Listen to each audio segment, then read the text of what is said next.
माझा. Yes, just a minute. Yes, you're audible, sir. Just a minute. Our student is going to introduce you, and then we will start. Okay. Yes. So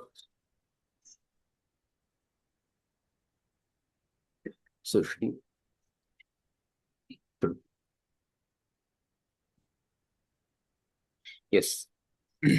I request Vaidya Shruti Khose to introduce sir, and then we will start.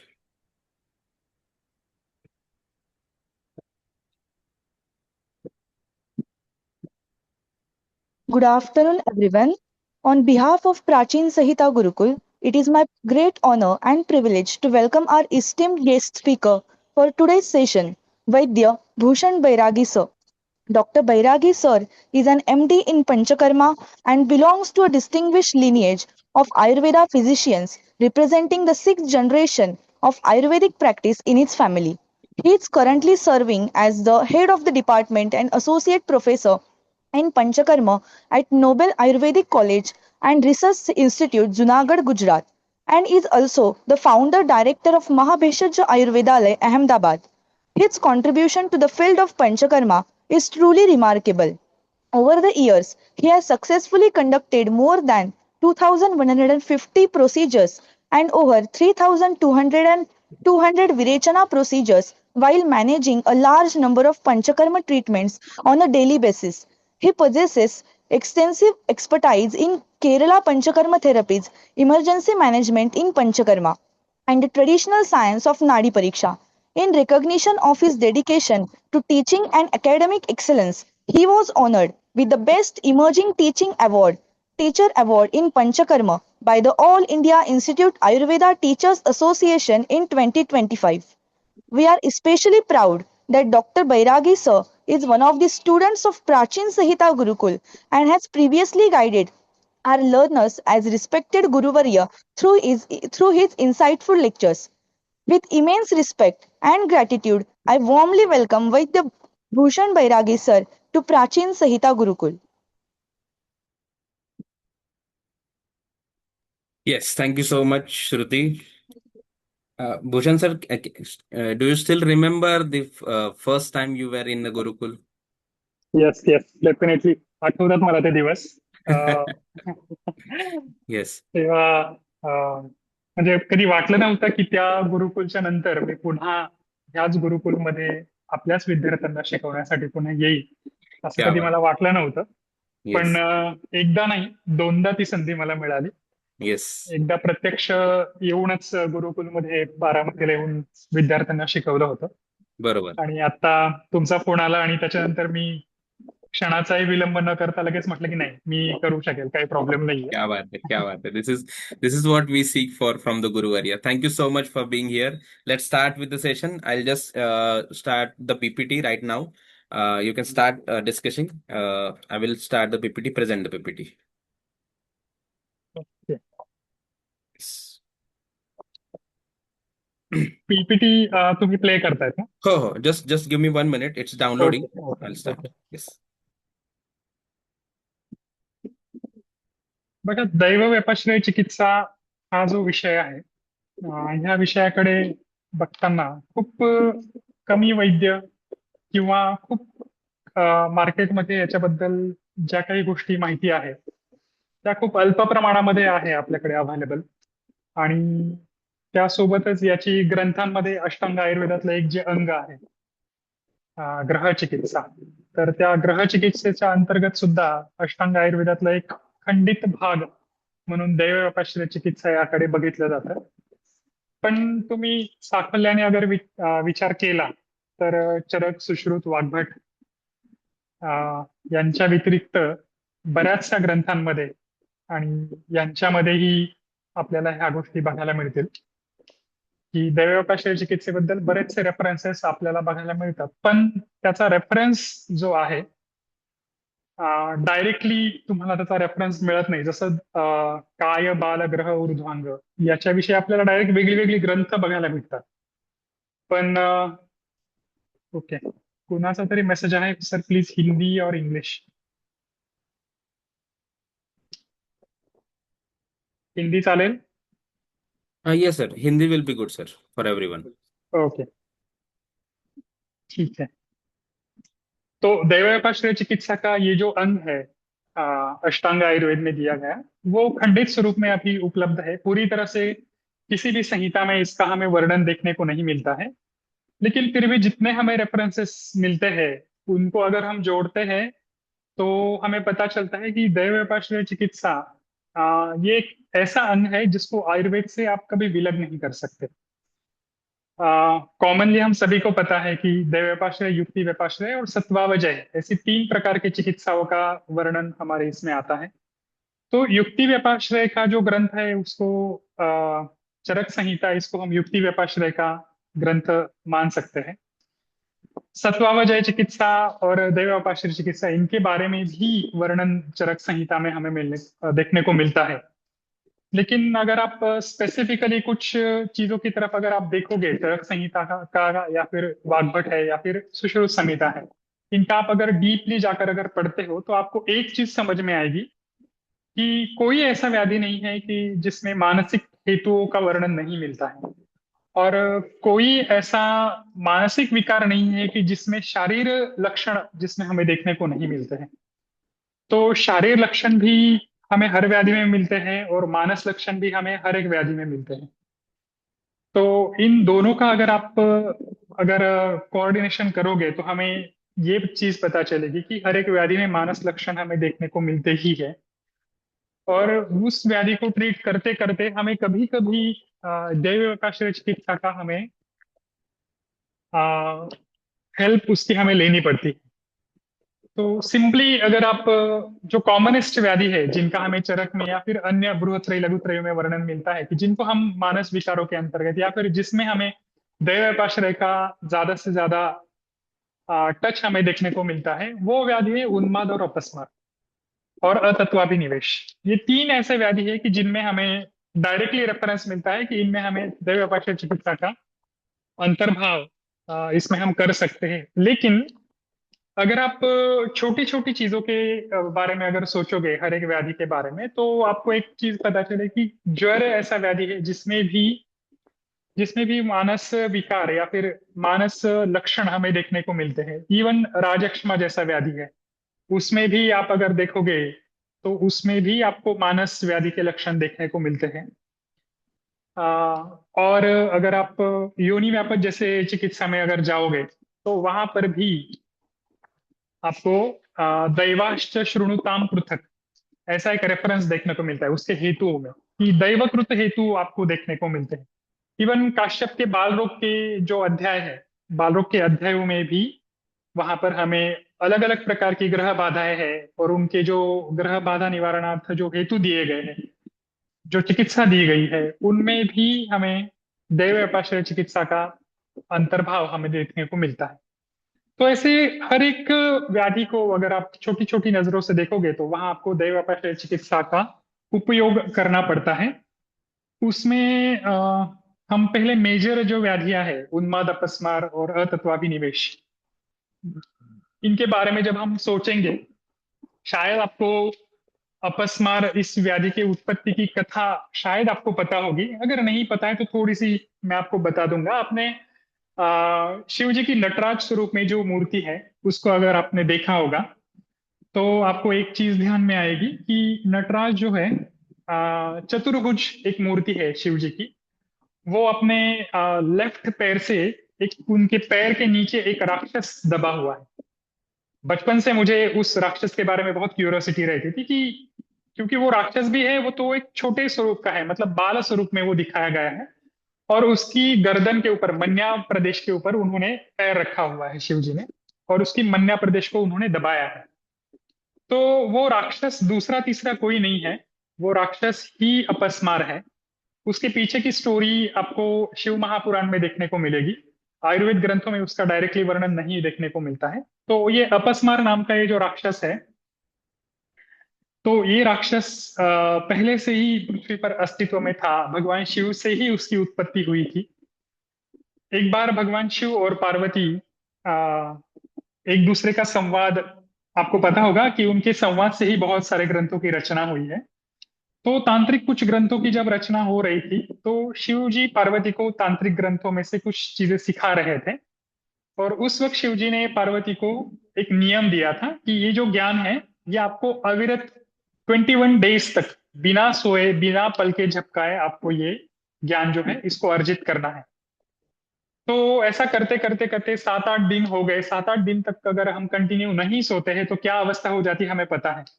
तो वैसे ही माता पार्वती की अवस्था हो गई और उनकी आंख लग गई। और आंख लगने के बाद शिव जी ने उनको बताया था कि अगर आपकी आंख लग गई तो ये ज्ञान आपको आधा अधूरा मिलेगा।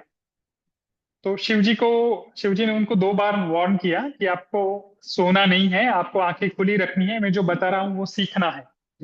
तो 2-3 बार शिव जी ने उनको माफ भी किया, लेकिन चौथी बार शिव जी ने उनको माफ नहीं किया और शिव जी ने उनको बोला कि आपका ये जो कंसंट्रेशन है, ये जो ध्यान है, ये बिगड़ रहा है। इसलिए अभी तक जो मैंने ज्ञान आपको पढ़ाया है ये सब कुछ आपका विस्मृति में चला जाएगा। अब ये सब कुछ भूल जाओगे। इसके साथ आप ये भी भूल जाओगे कि आप मेरी पत्नी हो और आप एक शक्ति स्वरूपा हो। आप एक मानव का आपको एक जन्म लेना पड़ेगा। और जन्म लेकर फिर आपकी सारी स्मृतियां खो जाएगी। जब तक मैं आपको आकर आपकी स्मृतियों का ज्ञान नहीं करवाऊंगा तब तक आपको ये स्मृतियां ध्यान में नहीं आएगी। तब तक आप पृथ्वी पर सामान्य मनुष्य की तरह अपना जीवन व्यतीत करोगे। जब शिव जी ने ये श्राप माता पार्वती को दिया तो माता पार्वती को ये श्राप देने के बाद ही तुरंत माता पार्वती की स्मृतियां जो है वो विस्मृति में चली गई। और उस वक्त ये जो अपस्मार का नाम का जो राक्षस था जो तलातल नाम के पाताल में रहता था, तो उस राक्षस ने उन स्मृतियों को अपने पास इकट्ठा करके रखा और उनको छुपा लिया। तो कुछ कालांतर बाद में जब पार्वती जी ने ध्यान जब वो मानव जन्म में गए और मानव जन्म में उन्होंने जब ध्यान साधना करके अपनी स्मृतियों को वापस पाने की कोशिश की तो उनको वो स्मृतियां मिल नहीं रही थी। तो उन स्मृतियों को ना मिलने की वजह से शिव जी को पता चला कि इनकी स्मृतियां कहीं तो छुपी हुई है, तो इनको हमें ढूंढना पड़ेगा। तो शिव जी ने ढूंढने के बाद उनको पता चला कि ये जो स्मृतियां हैं ये अपस्मार ने अपने पास रखी हुई है। और आपको अपस्मार की अगर निरुक्ति अगर याद है तो अपस्मार में उन्होंने बोला है अपम गताम ही स्मृति। अपम गताम ही स्मृति ऐसे उसके बारे में वर्णन है। अप मतलब पानी। तो पानी में अगर आपने किसी पत्थर को डाला तो जब तक आपको पानी का तलवा दिखाई नहीं देता है तब तक वो पत्थर उसके अंदर जाता है। और एक सर्टेन लिमिट के बाद आप पानी की गहराई तक जाकर उसको देख नहीं सकते हो। तो वो जो पत्थर है वो धीरे धीरे धीरे धीरे धीरे क्या हो जाता है, अदृश्य हो जाता है। और वो उस पानी का जो सतह है उसके डीप में जाकर वो वहां पर रह जाता है। तो ठीक उसी तरह ये जो अपस्मार नाम का राक्षस है वो जैसे पत्थर हम पानी में डालते हैं और वो उससे तलवे में जाता है, वैसा ही ये अपस्मार नाम का राक्षस हमारी स्मृतियों को उसके तलवे में जाकर वो रखकर छुपा लेता है कि कोई उसको पा ना सके। वैसे ही इस अपस्मार ने अपनी पार्वती माता की जो स्मृतियां हैं उन स्मृतियों को अपने पास रख लिया था। मतलब अपम गताम ही स्मृति इस अवस्था में उसको रखा था। इसलिए पार्वती जी को अपना जो जन्म है जो शक्ति स्वरूप है वो याद ही नहीं आ रहा। फिर शिव जी ने इस अपस्मार को ढूंढने के बाद अपस्मार को समझाया कि पार्वती की स्मृतियां आप वापस लौटा दो। लेकिन अपस्मार दे नहीं रहा था उनकी स्मृतियां। फिर शिव जी ने तांडव नृत्य किया। और तांडव नृत्य करने के बाद जो नटराज का जो आपने स्वरूप देखा हुआ है तो उसमें उस स्वरूप में जाकर उन्होंने अपस्मार के गर्दन के ऊपर पैर रखा और पैर रखकर उसको वापस बताया कि अभी तुम इस जो स्मृतियां है जो स्मृतियों को अपने बुद्धि से निकालकर पार्वती को लौटा दो। फिर भी वो नहीं दे रहा था। फिर शिव जी ने उसी अवतार में डमरू का नाद किया। डमरू का नाद करने के बाद आपने अगर नटराज का स्वरूप देखा होगा तो उनकी अलग मुद्राएं है। एक तिरोभाव की मुद्रा है जिसमें हाथ नीचे की तरफ किया हुआ है। लेफ्ट लेग जो है उसकी गर्दन पर रखा हुआ है। राइट जो लेग है उसको लेफ्ट की तरफ मोड़कर उसको भी उन्होंने डाउनवर्ड डायरेक्शन में रखा है। और पिछले वाले 2 हाथ जो है उसमें अगर पीपीटी अगर आपके सामने रन होगी तो उसमें ये फोटो मैंने डाला हुआ है। नेक्स्ट पीपीटी में आपको दिखेगा, नेक्स्ट स्लाइड में।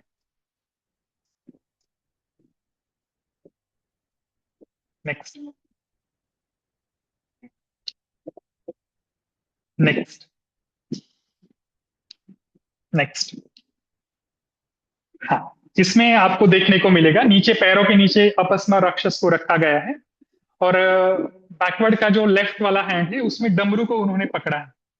तो उन्होंने शिव जी ने बहुत डमरू, एकदम तीव्र ध्वनि से डमरू को बजाया। डमरू का नाद इतना तीव्र था कि वो नाद उस अपस्मा राक्षस को सहन नहीं हुआ, और फिर उस नाद की वजह से ही अपस्मार ने शिव जी को ये आश्वासन दिया कि आप ये नाद बंद करो, फिर मैं पार्वती जी की जो स्मृतियां हैं इनको मैं लौटा देता हूं। तो शिव जी ने उस राक्षस का नाश नहीं किया, उन्होंने उस डमरू का नाद कम करवाया, और उसके बुद्धि में से जो पार्वती जी की जो स्मृतियां थी, जो अपम गताम ही स्मृति इस अवस्था में थी, उन स्मृतियों को उन्होंने लौटाया। लौटाने के बाद फिर पार्वती जी को ज्ञात हुआ कि मैं शक्ति स्वरूपा हूँ। फिर उनको पिछला सिखाया हुआ जो सारा तांत्रिक शक्तियों का जो ज्ञान था वो पुनः वापस याद आया। तो यहाँ पर शिवजी चाहते तो अपस्मार को मार सकते थे, लेकिन शिवजी ने उसको मारा नहीं, उसका वध नहीं किया, क्योंकि भूलने की ये जो चीज है, ये एक वरदान है जो मानव को दिया गया है। अभी आप देखो, बचपन की बहुत सारी चीजें हैं जो हमें अभी याद नहीं है, वो अपस्मार की वजह से ही है। अपस्मार को वही काम ही दिया गया है कि जो चीजें हम भूल रहे हैं उनको भूलने का जो वरदान है वो अपस्मार को श्राप के स्वरूप में मिला है। अपस्मार हमारे बुद्धि में जाकर जो चीजें भूलने के लायक है उनको हम भूलते हैं अपस्मार की वजह से। और जो याद रखने के कारण है, जिनको हम याद रखते हैं, वो याद रखने का जो मेन कारण है वो शिव जी का जो पैर उसके गर्दन पर है, उसकी वजह से हम याद रख पाते हैं। तो जिन चीजों को याद रखना चाहिए वही चीजें हमें याद रहती है, और जिन चीजों को हमें भूलना चाहिए वो हम भूल जाते हैं, ये इस नटराज की वजह से। ठीक है। बाद में जो नटराज जो थे, नटराज को कला का देवता माना गया, और कला की इस देवता की वजह से अनेकों प्रकार की कलाओं का ज्ञान हमें प्राप्त हुआ। और उस ज्ञान की वजह से आपने ये शब्द भी सुना होगा, नाददीनम जगत सर्वम, मतलब संपूर्ण जगत जो है वो नाद के अधीन है। और आपने ये भी सुना होगा कि शिव शक्तिमयम ही जगत, ये संपूर्ण जगत है वो शिव और शक्ति की वजह से बना है। इन दोनों सूत्रों को अगर आप एक साथ जोड़ते हो तो आपको पता चलेगा शिव शक्ति के नाद की वजह से ये संपूर्ण जगत बना है, और उस नाद की वजह से ही हमारी स्मृति और विस्मृतियों का ये जो खेल है ये चलता रहता है। तो चीजों को भूलना ये हमें वरदान है, चीजों को याद रखना ये भी हमें वरदान है।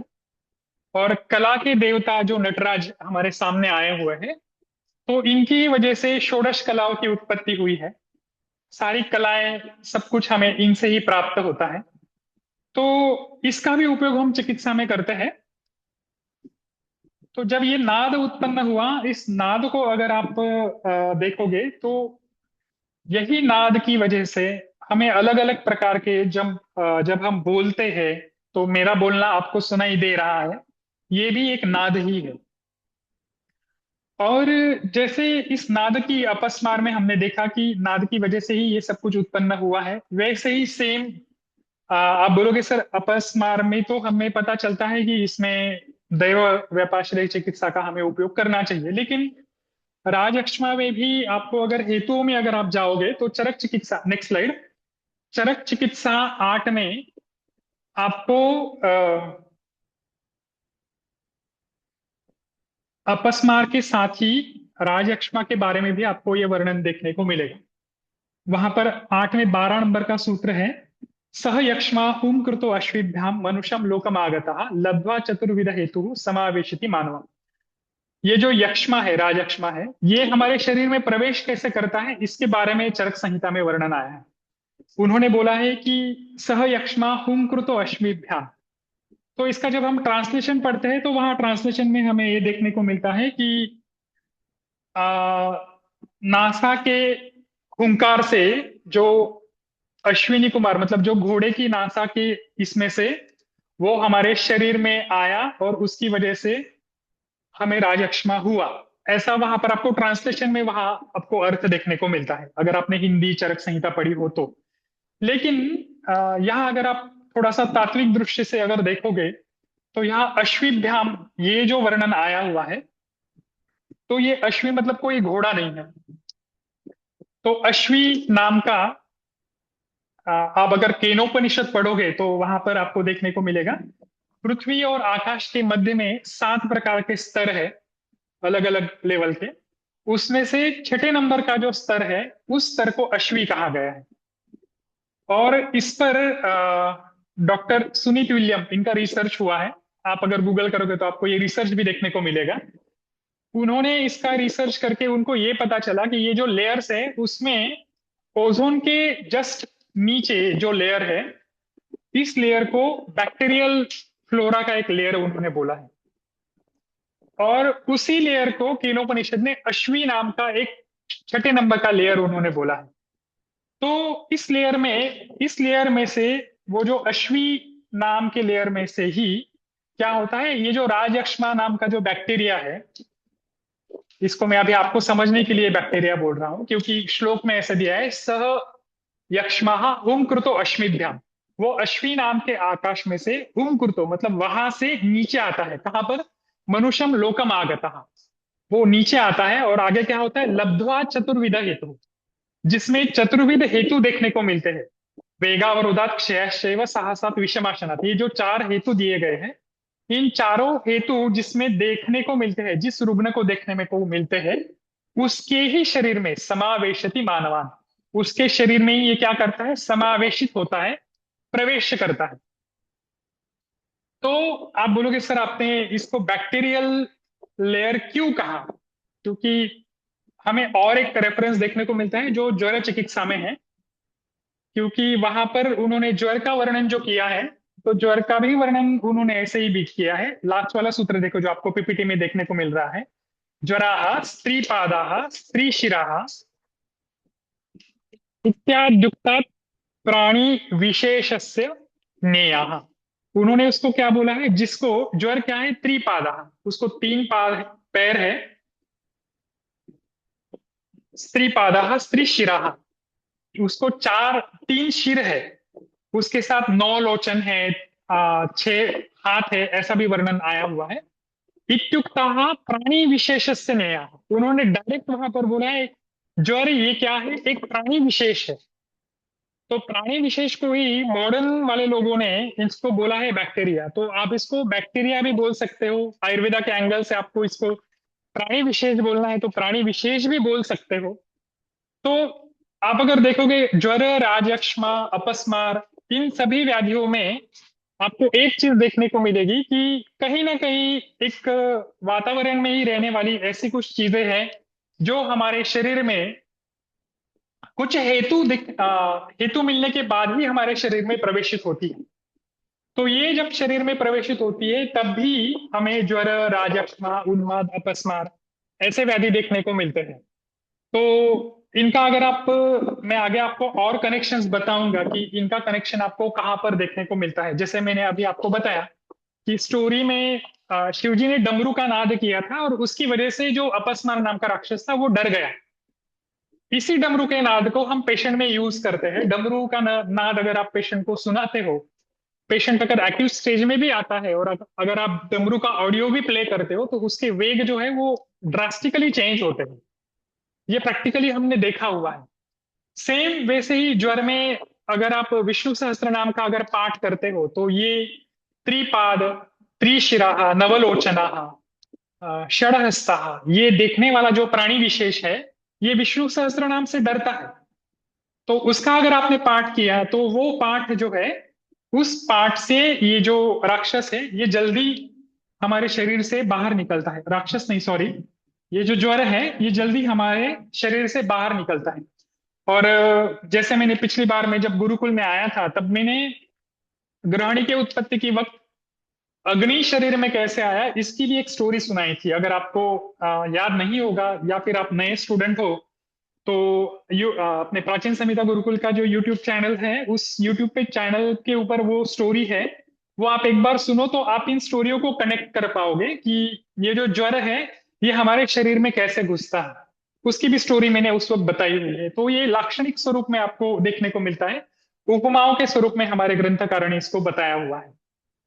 तो ये जो इसके पीछे एक चीज आपको देखने को मिलेगी, अभी जो आपको पीपीटी में दिखने को मिल रहा है कि मंत्र का सैद्धांतिक विश्लेषण।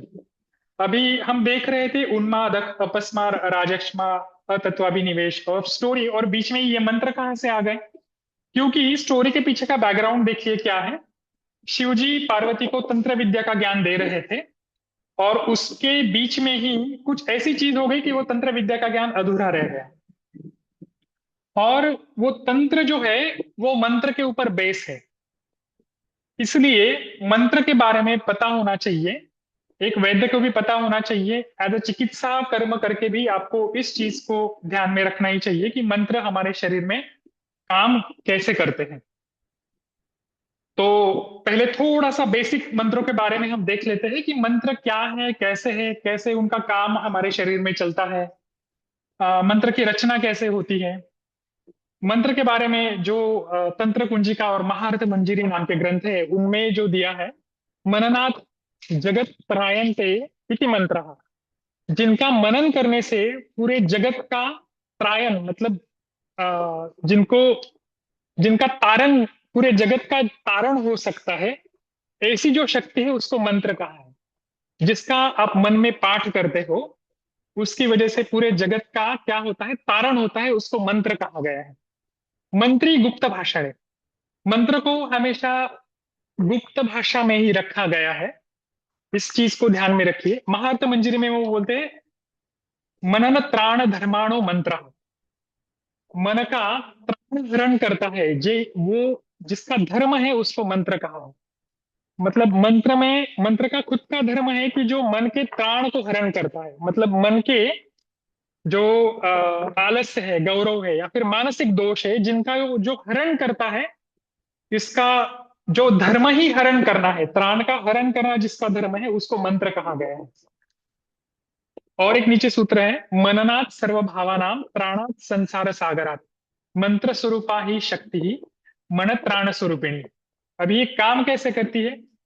मननात् सर्वभावानां, शरीर के समस्त भावों में, मानसिक सर्व भावों में जब आप उसका मनन करते हो तब क्या होता है, वो मानसिक भावों का हरण करता है, जो विचित्र भाव है उनका वो हरण करता है। प्राणात संसार सागरांत, उसी के साथ ही अगर आप मंत्रों का अत्यधिक मात्रा में, मतलब उसकी जितनी क्वांटिटी बताई गई है, 1 लाख 2 लाख 3 लाख जितनी कुछ बताई गई है, उसका जब आप पाठ करते हो तब क्या होता है, तारणात त्राणात संसार सागरात, इस संसार के सागर से हम क्या करते हैं, उसमें उसका जो त्राण है उसका हरण करता है। मंत्र स्वरूपा ही तत्शक्ति, मंत्र रूपा ही तत्शक्ति, ये जो मन के मंत्र के अभ्यंतर जो रहने वाली जो शक्ति है वो क्या है, मन त्राण स्वरूपिणी, मन के त्राण को हरण करने वाली जो शक्ति है उसको ही मंत्र कहा गया है। यहां पर आपको 2 चीजें देखने को मिलेगी। मंत्र एक अलग एंटाइटी है, मंत्र के अंदर रहने वाली उसकी एक शक्ति जो है वो अलग एंटाइटी है। ये दोनों जब जुड़ते हैं मानसिक भाव के साथ, तब मानसिक भाव जो विकृत भाव है उनका शमन होता है, साथ ही साथ मनुष्य जीवन जो है वो संसार के सागर से तरता है। तो मंत्र में खुद की एक शक्ति होती है, वो मंत्र से अलग होती है। ठीक है, उस शक्ति को जोड़ने का काम कैसे होता है वो मैं आपको आगे बताता हूं। उसके साथ हमारे मनन, जब उस मंत्र का मनन किया जाता है तब उसमें हमारे मन के भाव जुड़ते हैं, तब मन के विकार नष्ट होते हैं। मन के विकार जब नष्ट होते हैं तब संसार सागर से हमें तारा जाता है। इतनी बड़ी शक्ति मंत्र में होती है। अभी ये मंत्र की शक्ति जो है वो कैसे आई है? देखिए, सबसे पहले जब सृष्टि की उत्पत्ति हुई तब ब्रह्मा जी ने स्मरण किया कि एको हम बहुश्यामः, मैं एक हूं और मेरे जैसे अनेक उत्पन्न हो।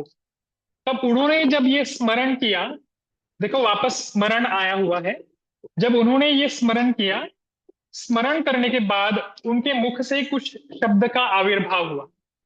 तो ब्रह्मा जी ने, उनके मुख से जब शब्द उत्पन्न हुआ वो शब्द था नाद ब्रह्म, क्योंकि उनके मुख से वो उत्पन्न हुआ था। जब वो मुख से उत्पन्न हुआ, उस नाद ब्रह्म की जब अभिव्यक्ति हुई, उस अभिव्यक्ति से ही सृष्टि का प्राकट्य हुआ। और उस सृष्टि के प्रागट्य से ही आगे क्या हुआ, शक्ति का विकास हुआ। क्योंकि मुख से जो शब्द उत्पन्न हुए, वो उसी शब्द की जो शक्ति है, उस शक्ति का विकास उसमें हुआ। और जो शक्ति का विकास और सृष्टि की उत्पत्ति जहां से हुई, वहां से आंतरिक दिव्य दर्शन ब्रह्मा जी को होने लगे, उनको ब्रह्म ज्ञान होने लगा। इसलिए ब्रह्मा जी देखो, आपको हमेशा आंखें बंद करके कुछ स्मरण कर रहे हैं, इसी मुद्रा में देखने को मिलते हैं। तो उनको आंतरिक दिव्य दर्शन होने लगे, उनको मूल ध्वनियां सुनाई देने लगी। और उसी मूल ध्वनियों को मंत्र संज्ञाएं दी गई। और यही जो मंत्र है, उसी मंत्र की ध्वनियों को हमारे जो प्राचीन ऋषि मुनि थे, उन्होंने उन मंत्र ध्वनियों को सुना। और सुनने के बाद वहां से शुरू हुई गुरु शिष्य परंपरा। और इसी महर्षि परंपरा की वजह से हमें आगे ये जो मंत्र है, इन मंत्रों को अलग अलग फॉर्म में उनके मंत्र देवताएं उत्पन्न होने लगी। अभी आपको यहाँ पर एक चीज देखिए, पहले मंत्र जो थे, उनका ब्रह्मा जी ने मन में स्मरण किया। स्मरण करने के बाद उनका वैखरी वाणी से उनका प्राकट्य हुआ। प्राकट्य होने के बाद वहां पर नाद ब्रह्म की उत्पत्ति हुई। और उसी नाद ब्रह्म से सृष्टि, फिर सृष्टि से शक्ति, फिर शक्ति का आविर्भाव हुआ, शक्ति का विकास हुआ, आंतरिक दिव्य दर्शन होने लगे। और वहां से ही फिर मंत्र की मूल ध्वनियां हमारे ऋषियों को पता चली। देखो, स्टार्ट कहाँ से हुआ था, ब्रह्मा से स्टार्ट हुआ था। और पता कहाँ पर चला, हमारे महर्षियों को पता चला। बीच में बहुत सारा विकास हुआ है, उसके डिटेल में हम नहीं जाएंगे। आप पर्सनली अगर कभी मुझे मिलोगे, हमारे पास टाइम पीरियड कम है, मुझे आपको कुछ केसेस भी बताने हैं, इसलिए इसके डिटेल में हम नहीं जाएंगे। इस पद्धति से ब्रह्मा जी से मंत्र हमारे ऋषियों को प्राप्त हुआ। Next slide. जब ये जो मंत्र है, जब उन ऋषियों को प्राप्त हुए, तो उन ऋषियों ने इस ज्ञान को अलग अलग पद्धति से उसको डिवाइड किया। जब ऋषियों ने इसका स्मरण किया, तो उनको अलग अलग चीजें पता चली। ऋषियों ने अपने शरीर के कोशों को जाना। आप सभी को पता हो गया, हमारे शरीर में 5 प्रकार के कोश होते हैं। अन्नमय कोश, प्राणमय, मनोमय, विज्ञानमय और आनंदमय, ऐसे 5 कोश होते हैं। और यही जो 5 कोश है, इसको अगर आप देखोगे तो मंत्र और इन 5 कोशों को अगर आप कोरिलेट करने की कोशिश करोगे, ऋषियों ने यही किया। अन्नमय कोश के साथ इन मंत्रों को जब उन्होंने जोड़ा, तब उनको पता चला कि जब हम मंत्र बोलते हैं, जो मैं अभी बोल रहा हूं, आपको जो सुनाई दे रहा है, उसको बोला जाता है वैखरी वाणी। तो इसी वैखरी वाणी से जब मंत्र हम बोलते हैं, तब मंत्र साकार होते हैं, उनको एक रूप आ जाता है, वो सगुण होते हैं। जैसे कि कोई भी आप मंत्र लो, जैसे मंत्र हमने लिया कि ओम नमः शिवाय, ये मंत्र अगर मैंने बोला, तो ये मंत्र साकार हुआ। क्योंकि मैंने बोला, ये आपके कर्मेंद्रिय तक पहुंचा, आपके बुद्धि को पता चला, आपको पता चला कि हाँ, ये शिव जी का मंत्र है, और शिव जी आपके स्वरूप के आंखों के सामने साकार होने लगे। उनमें गुण प्राप्त हुए। उनमें गुण कैसे प्राप्त हुए, ये षोडशाक्षरी मंत्र है, इसको 108 बार गिना जाता है, 108 बार इनको बोला जाता है, इसको इस पद्धति से बोला जाता है, उस पद्धति से बोला जाता है। ये गुण उस मंत्र को प्राप्त हुए।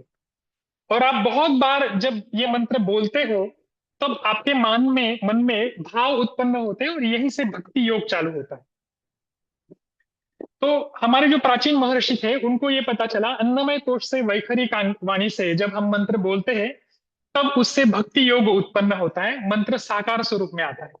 तब उन्होंने इसको और सूक्ष्म लेवल तक लेके गए, और उन्होंने देखा कि प्राणमय कोश में जब हम जाते हैं, भौतिक देह में मध्यमा वाणी से जब हम इस मंत्र को बोलते हैं, तब मध्यमा वाणी से जो हमारा भक्ति योग जो है, वो कर्म योग में ट्रांसलेट होता है।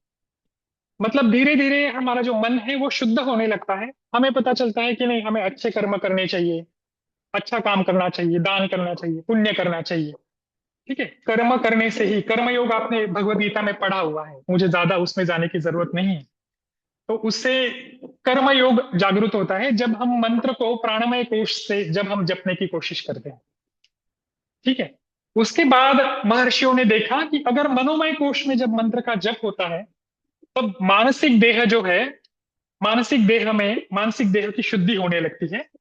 और वाणी जो होती है वो पश्चंती वाणी होती है। पश्चंती वाणी मतलब वो जो मंत्र है, ओम नमः शिवाय मंत्र जो हमने एग्जाम्पल लिया है, वो आप जब आंखें बंद करते हो, जिह्वा से भी उसका वर्णन नहीं होता है, मन के अंदर ही पश्चंती मतलब देखना, पश्च मतलब देखना, वो मंत्र आपको सिर्फ आंखों के सामने दिखता है, आपको उसको मन में उसका स्मरण नहीं करना।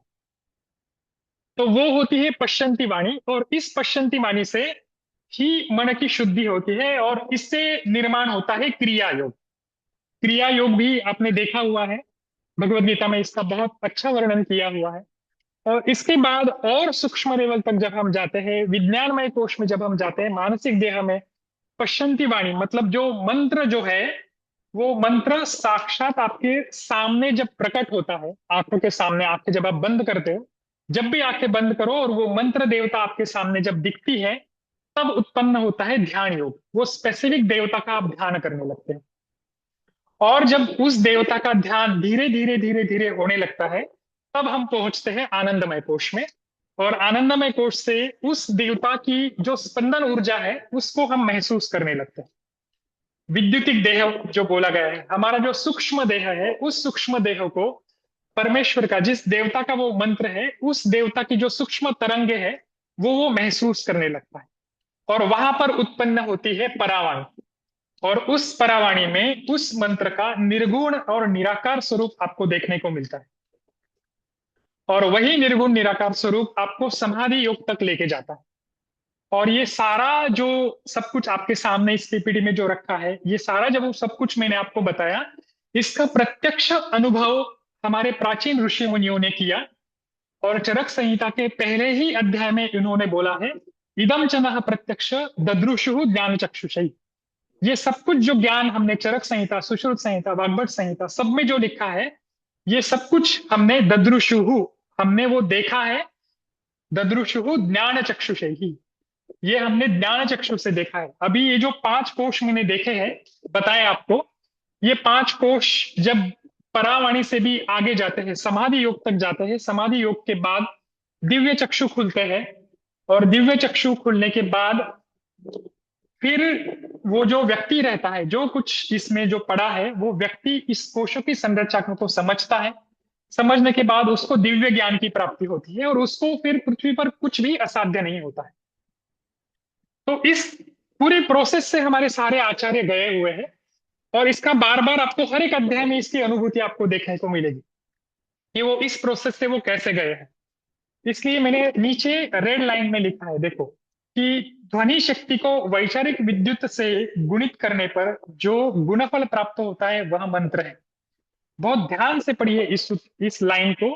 ध्वनि शक्ति को मतलब कोई भी मंत्र जब आप ध्वनि स्वरूप में, मतलब दूसरों को सुनाई दे इस स्वरूप में जब आप बोलते हो, ध्वनि शक्ति को वैचारिक विद्युत तरंग में, विद्युत से गुणित करने पर, वैचारिक विद्युत तरंग मतलब हम जो मन में सोच रहे हैं, उस स्पंदन में, उस वाइब्रेशन से उसको अगर आप मल्टीप्लाई करते हो, तब उसका जो गुणफल मिलता है, मतलब उसको मल्टीप्लाई करने के बाद जो बोलने वाला हूं, बोलने के बाद उसको मानसिक तरंगों को आप जब मल्टीप्लाई करते हो, तो उसका जो गुणफल मतलब मल्टीप्लिकेशन के बाद जो आउटकम जो मिलता है, उसको बोला जाता है मंत्र।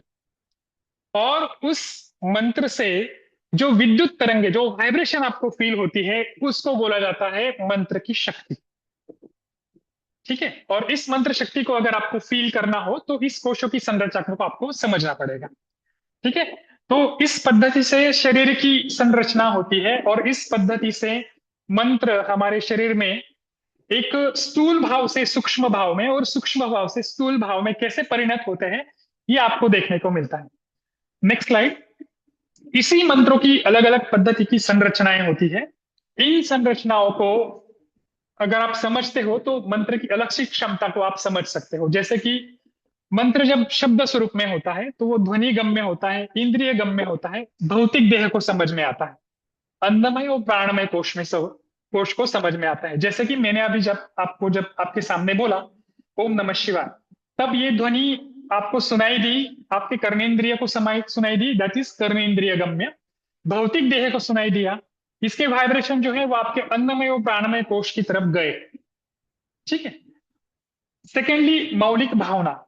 जब ये मंत्र अन्नमय और प्राणमय कोश में जाते हैं और इसका प्रभाव जब डीप सीटेड आपके मनोभाव में होता है, तब उसकी मौलिक भावना वहां पर उत्पन्न होती है, जैसे कि विद्युत गम्य, मतलब उसके वाइब्रेशंस। ये जो वाइब्रेशंस होते हैं ये कभी कभी इंद्रियातीत होते हैं, मतलब आपके ये जो इंद्रिय दिख रहे हैं आपको, मतलब कान, नाक, जो पंच ज्ञानेंद्रिय है, पंच कर्मेंद्रिय है, इन इंद्रियों के अतीत, मतलब इन इंद्रिय गम्य वो ज्ञान नहीं होता है। तब ये जो ज्ञान है ये मानसिक देह को समझ में आता है, तब वहां पर मनोमय कोश और आनंदमय कोश वहां पर काम करता है। ठीक है। जब मैं ओम नमः शिवाय बोलता हूं, शायद आपके शरीर में एक रोमांच उत्पन्न होगा, और उस रोमांच को फील करने के लिए जो ऊर्जा आपके शरीर में उत्पन्न होती है, वो होती है मनोमय और आनंदमय कोश की संरचना, और उसमें वो फील होते हैं। तो मंत्र दो पद्धति से काम करते हैं, एक शब्द रचना से और एक मौलिक भावनाओं से। मौलिक भावना मनोमय और आनंदमय कोश में काम करती है। Next slide. तो ऐसी अलक्षित क्षमता इस मंत्र में आपको देखने को मिलेगी। तो ये अलक्षित क्षमताओं को जानने के लिए मंत्रों की संरचना हमारे आचार्यों ने अलग अलग पद्धति से करके रखी है। तो उस रचना को जब आप जानते हो तो उसको देखिए कैसी वो रचनाएं आपके शरीर में काम करती है। तो जैसे मंत्र की मंत्र संरचना है, वैसी उस मंत्र की ध्वनि संरचना भी होती है। जैसे कि उसका एक लय होता है, उस लय को अलग अलग पद्धति से बोला जाता है, जैसे बलाघात, आरोह, अवरोह, ह्रस्व, दीर्घ, प्लुत, यति, गति। ये आपने फर्स्ट ईयर बीएमएस में पढ़ा होगा कि ह्रस्व शब्द कैसे होता है, दीर्घ कैसे होता है, प्लुत कैसे होता है, स्वरित कैसे होता है, आरोह अवरोह कैसे होता है। इस आरोह अवरोह के लिए आपको संगीत शास्त्र का थोड़ा सा ज्ञान होना चाहिए।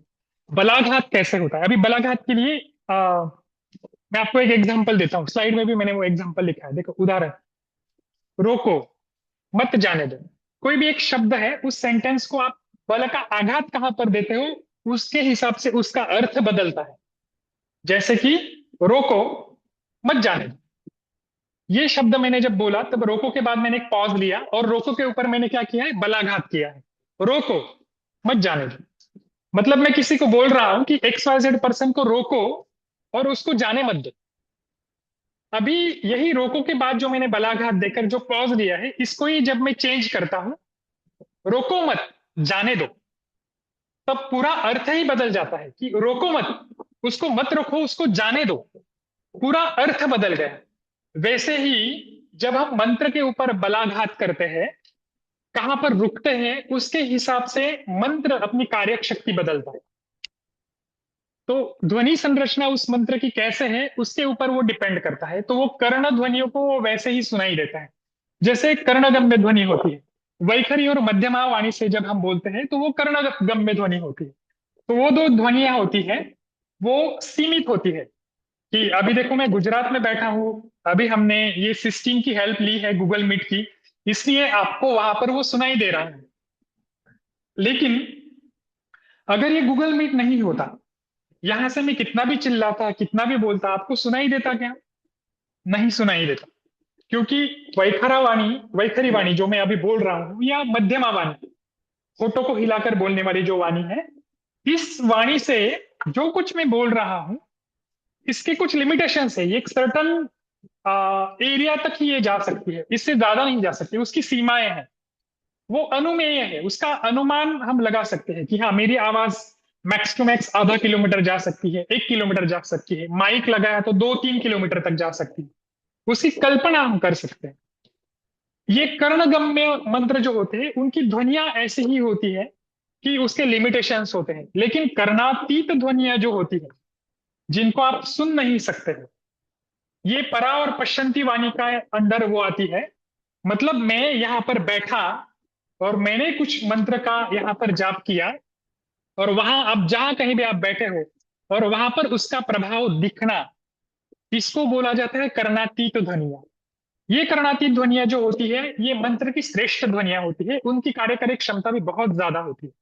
ये अननुमेय होती है, इसका आप अंदाजा नहीं लगा सकती कि ये कहां तक काम कर सकती। ये अप्रमेय होती है। अप्रमेय मतलब ये काम कैसे करती है, इसका प्रमाण आप ढूंढ नहीं सकते कि ये कहां तक जाकर काम करती है। ये अकल्पित है, ये अत्यंत सूक्ष्म है। ये काम कैसे करती है मैं आगे आपको केसेस जब बताऊंगा तब आपको पता चलेगा। Next slide. तो इस पद्धति से मंत्रों के ध्वनियों ध्वनियों की रचना होती है। तो मंत्र और उनके ध्वनियों की संरचना इस पद्धति से, जब आप मंत्र बोलते हो, क्या आप बोलोगे सर ऐसे आप मुझे हमें क्यों बता रहे हैं? क्योंकि मंत्र जब आप मानसिक पद्धति से करते हो तब मंत्र का फल बहुत ज्यादा होता है। देखो स्लाइड में ही मैंने लिखा है प्रौढ़ मंत्र। जब मैं जब बोल रहा हूं और आपको सुनाई दे रहा है, इस पद्धति से जो मंत्र होते हैं उसके लिमिटेशन है, कुछ टाइम पीरियड तक ही वो अपना काम दिखाता है। उपांशु मंत्र मतलब सिर्फ खुद को ही सुना नहीं देना, मैं जो बोल रहा हूं वो मुझे सिर्फ खुद को सुनाई देना, पास में बैठे हुए व्यक्ति को सुनाई ना देना, या फिर श्वास गति के साथ जो आप मंत्र बोल रहे हो, दैट वन इज उपांशु मंत्र। ये जो मंत्र होता है ये प्रौढ़ मंत्र से 10 गुना ज्यादा कार्यकारी होता है। और मानसिक मंत्र जो होता है, जो मैं मन में ही बोल रहा हूं, ये उपांशु मंत्र से भी 10 गुना ज्यादा होता है। मतलब आप देखो मानसिक मंत्र बहुत ज्यादा कार्यकारी होता है, इसलिए मानसिक मंत्र का इंपॉर्टेंस प्रौढ़ मंत्र से भी, या फिर कान को सुनाई देने वाले मंत्र से भी ज्यादा होता है। Next slide. ऐसे ही अलग अलग मंत्रों के प्रकार आपने सुने होंगे, आपके आजू बाजू में भी शायद आपने देखे होंगे। जैसे कि कुछ मंत्र है उनके सामने लगाया जाता है हुम और फट, ये शब्द का प्रयोग किया जाता है। हुम और फट ये जो मंत्र होता है, किसी भी मंत्र के सामने जब ये शब्द लगते हैं तब ये कुछ ऐसी स्पंदन ऊर्जा है जहां पर आपको किसी का नाश करना हो, कुछ तोड़ना हो, तब इस शब्द का प्रयोग किया जाता है। जब इसको पुल्लिंग मंत्र बोला जाता है, मतलब फॉर एग्जाम्पल ओम नमः शिवाय मंत्र जो है, इसको अगर मैंने बोला कि ओम नमः शिवाय हुम फट, तब इससे क्या होता है, किसी भी चीज का अगर मुझे नाश करना है, फॉर एग्जाम्पल किसी वनस्पति के अंग का ग्रहण अगर मुझे करना है, तो मैं क्या कर रहा हूं, मान लो कोई पत्ता मुझे तोड़ना है, तो मैं क्या कर रहा हूं, किसी अंग का ग्रहण कर रहा हूं, तोड़ रहा हूं। तो तोड़ने के वक्त हु और फट इस मंत्र का अगर पाठ होता है, तब उस वनस्पति को पता चलता है कि ये जो मंत्र है, इस मंत्र शक्ति से अभी ये मेरा पत्ता तोड़ने वाला है, तो यहाँ पर मुझे कार्यकारी तत्व वहां पर छोड़ने हैं। ओके। तो ऐसे, या फिर नाभिनाल का कर्तन करना। तो नाभिनाल का कर्तन जब आप करते हो, तब नाभिनाल कर्तन के मंत्र के साथ जब आप फू और फट इस मंत्र का पाठ करते हो, तब आपको पता चलेगा कि वहां अगर आप कट करते हो, आप क्या कर रहे हो, नाश कर रहे हो, कनेक्शन तोड़ रहे हो, तब इस मंत्र का पाठ किया जाता है। स्वाहा ये जो शब्द है, या फिर स्त्रीलिंगी मंत्र के सामने जब ये शब्द, सॉरी किसी भी मंत्र के सामने जब ये स्वाहा शब्द का प्रयोग होता है, तब वो मंत्र स्त्रीलिंगी स्वभाव में चला जाता है। जैसे कि कोई भी मंत्र है, इदम प्रजापति है इदम न मम स्वाहा, ऐसे हम बोलते हैं कि ये प्रजापति का है, ये मेरा नहीं है, स्वाहा। जब ये आप बोलते हो तो स्वाहा इस शब्द का पाठ करने के बाद वहां पर क्या होता है, जनरली आहुतियों के वक्त ही स्वाहा इस शब्द का प्रयोग किया जाता है। तो जब आपको एनर्जी ट्रांसफॉर्मेशन करना हो, जब आप स्वाहा कर रहे हो, तो वो जो हविष आप यज्ञ में डाल रहे हो, और यज्ञ की अग्नि उसको क्या कर रही है, उस घन भाव को वो सूक्ष्म भाव में कन्वर्ट कर रही है। जब आपको कन्वर्जन जब चाहिए होगा, तब ये स्त्रीलिंगी शब्द का प्रयोग वहां पर करना पड़ता है। तो स्वाहा इस शब्द का उस मंत्र के सामने पाठ करना होता है। आप देखो कन्वर्जन की शक्ति जो है वो सिर्फ स्त्री में ही होती है, इसलिए इसको स्त्रीलिंगी मंत्र बोला गया है। नपुंसक मंत्र जो है वो नमः है, जैसे कि ओम नमः, पहले नमः आया हुआ है लेकिन उसका एंड बाद में हमने वापस किससे किया है, नमः से किया है।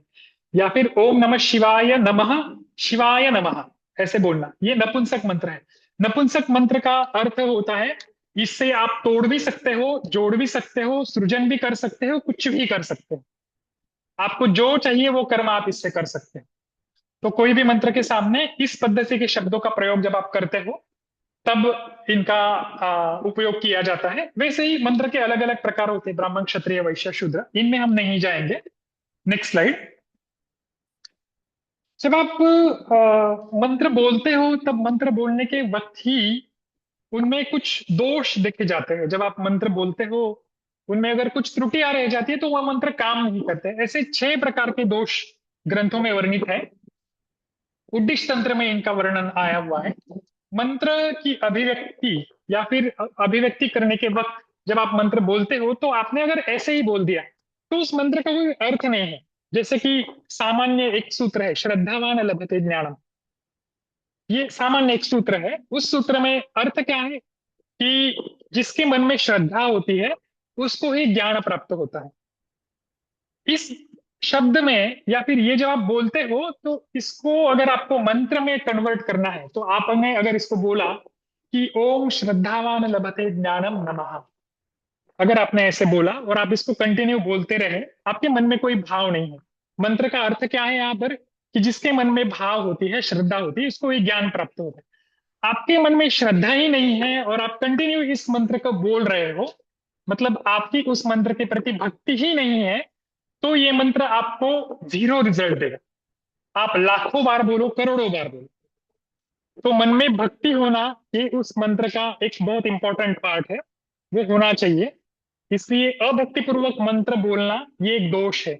अक्षर भ्रांति, कोई भी मंत्र बोलते बोलते अगर उसमें के बीच का, अगर कोई मंत्र के बीच का एक अक्षर अगर आप भूल जाओ तो वो भी एक मंत्र का दोष है। जैसे कि आपको वमन के वक्त का भी मंत्र आपको पता होगा, रसायनम इव ऋषिणाम देवानाम अमृतम यथा, ऐसा शब्द है वहां पर।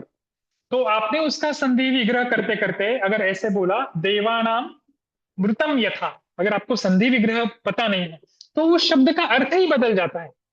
शब्द का अर्थ ऐसा है कि रसायनम एवं ऋषिनाम, जैसे ऋषियों को रसायन प्रिय है, देवानाम अमृतम यथा, जैसे देवताओं को अमृत प्रिय है, वैसे ही ये औषधि तुम्हें प्रिय हो।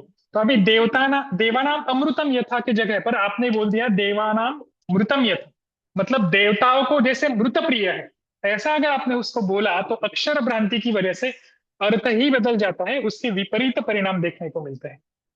सेम जैसे लुप्त हो गया महामृत्युंजय मंत्र जो है, उसमें से एक भी शब्द अगर आपने गलत बोल दिया, वो आपने लुप्त कर दिया, तो वो मंत्र का पूरा अर्थ बदल जाता है। आपको अगर मंत्र पता होगा, ओम त्र्यंबकम यजामहे सुगंधिम पुष्टिवर्धनम उर्वारुकमिव बंधनात् मृत्योर्मुक्षे मामृतात्, उसमें शब्द है उर्वारुकमिव बंधनात्, उसमें शब्द ऐसा है उर्वारुकमिव बंधनात्। उर्वारु मतलब एरवारु जो होती है, ककड़ी का जो फल होता है, जो अपने डंठल से वो अपने आप मुक्त हो जाता है। कोई भी दूसरा फल होता है उसको हमें तोड़ना पड़ता है, लेकिन ककड़ी जब परिपक्व हो जाती है तो वो अपने आप अपने डंठल से मुक्त होती है। वैसे ही है भगवान शिव, आप हमें इस जीवन से बिना आयास मुक्त करो, ऐसा उसका अर्थ है। अगर आपने वो मंत्र बोलते बोलते उसमें अक्षर भ्रांति हो गई तो उसका अर्थ ऐसे होता है कि उस ककड़ी को जैसे उर्वारुकमीव बंधनात्, जैसे वो उर्वारु अपने बंध में बंधी हुई है, वैसे आप मुझे इस जीवन में बांध के रखो, ऐसा उसका अर्थ होता है। तो प्लुत दोष इसकी वजह से वहां मंत्रों में नहीं आना चाहिए, अर्थ ही पूरा बदल जाता है। छिन्न दोष, जैसे कि यही वापस वही एग्जांपल लेंगे कि ओम ब्रह्म दक्षाश्वी रुद्रेंद्र, यहाँ पर क्या है दक्षाश्वी रुद्रेंद्र, वहां दक्ष और अश्विनी कुमार इनका वर्णन है। तो वहां जब आप मंत्र बोलोगे आपको ऐसे नहीं बोलना है दक्षाश्वी रुद्र, अगर आप देखोगे तो आकार वहां पर दीर्घ है, तो दीर्घ करने के लिए आप क्या करोगे दक्ष अश्वी रुद्र, ऐसा पाठ आपको बिल्कुल भी नहीं करना है। आपको करना है दक्षाश्वी रुद्र। मैंने क्या किया, उसको जो प्लुत था उसको दीर्घ किया, दक्षाश्वी रुद्र, तभी अश्वी इस शब्द का उच्चारण वहां होता है। तो ये दोष है, जब आप दक्षाश्वी रुद्र ऐसे बोलोगे तो वो अ का उच्चार ही नहीं होता है, तो ये छिन्न दोष वहां आपको देखने को मिलेगा। ह्रस्व दीर्घ दोष भी अभी मैंने आपको बताया, आपको ह्रस्वता जहां आनी चाहिए वहां आनी ही चाहिए। सेम वैसे ही ऋषया स औषधि ग्राम, अभी यहाँ पर धी देखो ये क्या है ह्रस्व है, भूत संघाष्य पांतुते, यहाँ पर भू क्या है दीर्घ है। तो जब आप ये मंत्र बोलोगे तो स औषधि ग्रामा ऐसे ही आना चाहिए, स औषधि ग्रामा ऐसे नहीं आना चाहिए, या फिर भूत संघाष्य पांतुते, इसका उच्चारण आपका भूत संघाष्य पांतुते ऐसा ही आना चाहिए। अगर ये नहीं होता है तो ह्रस्व दीर्घ दोष के कारण वो मंत्र का प्रभाव वहां पर नहीं देखने को मिलेगा। 5वें नंबर का दोष है कथन दोष। देखिए गुरु जो हमें मंत्र देते हैं वो किसी को बोलना नहीं चाहिए, किसी को बताना नहीं चाहिए, उसको गोपनीय रखा जाता है, वो किसी के सामने वैखरी वाणी से बोलना ही नहीं चाहिए। तो ऐसा कोई मंत्र है जो किसी ने आपको गुप्त रखने को बोला है, वो किसी को बिल्कुल भी नहीं बताना है। सेम वैसे ही स्वप्न में आपने अगर किसी को कोई मंत्र बोल दिया जो आपको गुपित रखने को बोला था, ऐसे होता है, वो भी एक मंत्र का दोष है। ये मंत्र के दोष अगर आ जाते हैं तो आपके गुरु उसमें से आपको बचा सकते हैं। गुरु के बिना कोई गत्यंतर नहीं है। Next slide. तो ऐसे ही सदोष मंत्र जब आप बोलते हो तो वो सदोष मंत्र बोलने के बाद अलग अलग प्रकार के परिणाम आपको देखने को मिलते हैं। विपरीत परिणाम हमारे शरीर के ऊपर आपको देखने को मिलते हैं। आपने शायद सुना होगा कि कोई एक ग्रंथ एक व्यक्ति पढ़ रहा था, वो पढ़ते पढ़ते बीच में ही वो पागल हो गया। या फिर एक व्यक्ति था, वो ऐसे मंत्र का पाठ वो करता था, वो पागल हो गया। या फिर आपने ऐसे सुना होगा कि गांव में एक XYZ ऐसा एक तांत्रिक रहता था, वो बहुत सारी तंत्र विद्याएं करता था और वो करते करते वो पागल हो गया। तो ये जो चीजें हैं, ये मंत्र साधना की ही सदोष साधना की वजह से आने वाली चीजें हैं। इसकी वजह से चित्त विक्षिप्तता या फिर शरीर क्षीण हो जाना, आर्थिक क्षय होना, पारिवारिक अशुभता होना, कुल का नाश होना, वंश का नाश होना, असामान्य व्यतिक्रम होना, तो इतने सारे परिणाम भोगने को मिल सकते हैं। इसलिए कोई भी मंत्र साधना, कोई भी दैव व्यापाश्रय चिकित्सा, जब तक आपके गुरु आपको नहीं बताते हैं, जब तक आपके गुरु का आपको आदेश नहीं होता है, जब तक आपको मंत्र की सिद्धि करने को आपके गुरु नहीं बताते हैं, तब तक ये चीजें बिल्कुल भी नहीं करनी है। आज का ये जो सेशन है, इस सेशन का फाइनल आउटपुट आपको यही लेके जाना है। कोई भी दैव व्यापाश्रय चिकित्सा बिना गुरु के, बिना आदेश के आपको बिल्कुल भी नहीं करनी है। मैंने खुद इसका परिणाम भोगा है, मैं आपको बताऊंगा कि इसकी वजह से क्या होता है। तो इतने सारी चीजें भोगने को मिल सकते हैं। कुल का नाश होता है, वंश का नाश होता है, परिवार में अशुभता आने लगती है। मेरे आजू बाजू में ये चीजें बहुत सारी देखी हुई है और उनके एक्सपीरियंस से ही मैं ये चीजें सीखा हूँ। इसलिए मैं आपको ये पहले ही बताऊंगा कि जो कुछ आप इस लेक्चर में देख रहे हो, बिना गुरु के आदेश के आपको वो कुछ भी नहीं करना है। ठीक है, नेक्स्ट स्लाइड। बिना गुरु के आदेश के आपको क्यों नहीं करना है, ये पूरा क्योंकि पिछला तंत्र नाम का एक तंत्र है, उसमें एक बहुत सुंदर सूत्र आया हुआ है। सूत्र का अर्थ देखिए उन्होंने क्या बताया है। दीक्षा एक दृष्टि से गुरु की ओर से आत्मदान, ज्ञान संचार और शक्तिपात है। तो दूसरी दृष्टि से शिष्य के सुप्त ज्ञान एवं शक्तियों उद्बोधन है। दीक्षा से शरीर के समस्त अशुद्धियां समाप्त हो जाती है और शुद्ध होने से देव सामिप्य का अधिकार आपको मिल जाता है। जब कोई भी गुरु आपको मंत्र देते हैं, तो मंत्र देने के बाद जब आपको दीक्षा मिलती है, तब आत्मज्ञान, ज्ञान संचार और शक्तिपात होता है। ये बहुत बड़ी बड़ी चीजें हैं। आपको अभी सुनने के लिए इजी लग रहा है ये, लेकिन बहुत बड़ी चीजें हैं। इसका एक बढ़िया एग्जाम्पल मैं आपको देता हूँ। भगवान अर्जुन ने जब श्री कृष्ण को जब बोला कि मुझे आपका स्वरूप देखना है, कि आप कौन हो, आप जो बता रहे हो कि मैं ही परमेश्वर हूँ, मेरे से ही सब कुछ उत्पन्न हुआ है, तो आप ये सामान्य रूप में मेरे सामने क्यों हो, मुझे आपका एक्चुअल स्वरूप देखना है कि आप कौन हो। तो भगवान श्री कृष्ण ने अर्जुन को वार्न किया था कि तुम वो स्वरूप नहीं देख पाओगे, तुम्हारे में इतना सामर्थ्य नहीं है। देखिए, भगवत गीता बताने वाले भगवान श्री कृष्ण जो थे, वो कौन थे? पुरुषोत्तम थे। अभी पुरुषोत्तम मास चालू है, वो पुरुषोत्तम थे। मतलब सभी पुरुषों में वो कौन थे? पुरुषोत्तम थे। सुनने वाला कौन था? नरोत्तम था। जितने भी पृथ्वी पर ह्यूमन बीइंग होके गए हैं, जितने भी पुरुष जाति में जितने भी नर होके गए हैं, उतने में वो क्या है? नरों में श्रेष्ठ है, नरोत्तम है। बताने वाला पुरुषोत्तम, सुनने वाला नरोत्तम। और फिर भी भगवान श्री कृष्ण ने अर्जुन को बोला, तुम नहीं देख पाओगे, मैं तुम्हें वो दृष्टि देता हूं जिससे तुम मेरा स्वरूप देख पाओगे। तो वो जो दृष्टि दी थी, वो दिव्य दृष्टि थी। और जो सबसे पहले पृथ्वी पर अगर किसी ने किसी को दीक्षा दी है, वो जो दीक्षा है वो शांभवी दीक्षा है। वो जो शांभवी दीक्षा सबसे पहले अगर किसी ने दी होगी, तो भगवान श्री कृष्ण ने अर्जुन को शांभवी दीक्षा दी थी। शांभवी दीक्षा ये बहुत उच्च लेवल की दीक्षा होती है, बहुत कम गुरु अपने शिष्य को देते हैं। वो दीक्षा देने के बाद हार्डली फ्रैक्शंस ऑफ सेकेंड में उस शिष्य को समाधि प्राप्त होती है। ऐसे लेवल की वो दीक्षा होती है। वैसी दीक्षा देने के बाद भगवान श्री कृष्ण ने अपना विश्व स्वरूप जब अर्जुन को दिखाया, तब अर्जुन के जो हाल हुए थे, वो आप सूत्र में आप देखने को आपको मिलेंगे। आप पढ़िए एक बार भगवत गीता। अर्जुन भगवान कृष्ण को बोल रहे हैं कि आपका ये जो स्वरूप है ये मैं देख नहीं पा रहा हूं। दिव्य दृष्टि दी है फिर भी नहीं देख पा रहा हूं, नरोत्तम है फिर भी नहीं देख पा रहा हूं, दिखाने वाला पुरुषोत्तम है फिर भी नहीं देख पा रहा हूं। मेरे हाथ पैर कांप रहे हैं, मेरे पूरे रोम कुपों में से स्वेद प्रवर्तन हो रहा है। अभी आप अगर इस स्वरूप को बंद नहीं करोगे, आप सामान्य स्वरूप में अगर नहीं आओगे, तो तत्काल मेरी मृत्यु हो जाएगी। मुझे ऐसे लग रहा है कि अभी मेरा मलमूत्र त्याग इस रथ के ऊपर ही हो जाएगा। ऐसा वर्णन आपको भगवत गीता में देखने को मिलता है। तो जब कोई गुरु अपने शिष्य को जब दीक्षा देता है तो आत्मज्ञान, ज्ञान संचार, शक्तिपात, ये सारी चीजें होकर शिष्य में दिव्य दृष्टि की उत्पत्ति होती और शिष्य के पूरे शरीर में सारी अशुद्धियां समाप्त हो जाती है और उसको देवता का सामीप्य प्राप्त होता है। फिर भी अर्जुन के ये हाल थे, तो आप सोचो बिना मंत्र दीक्षा के शरीर में क्या हो सकता है।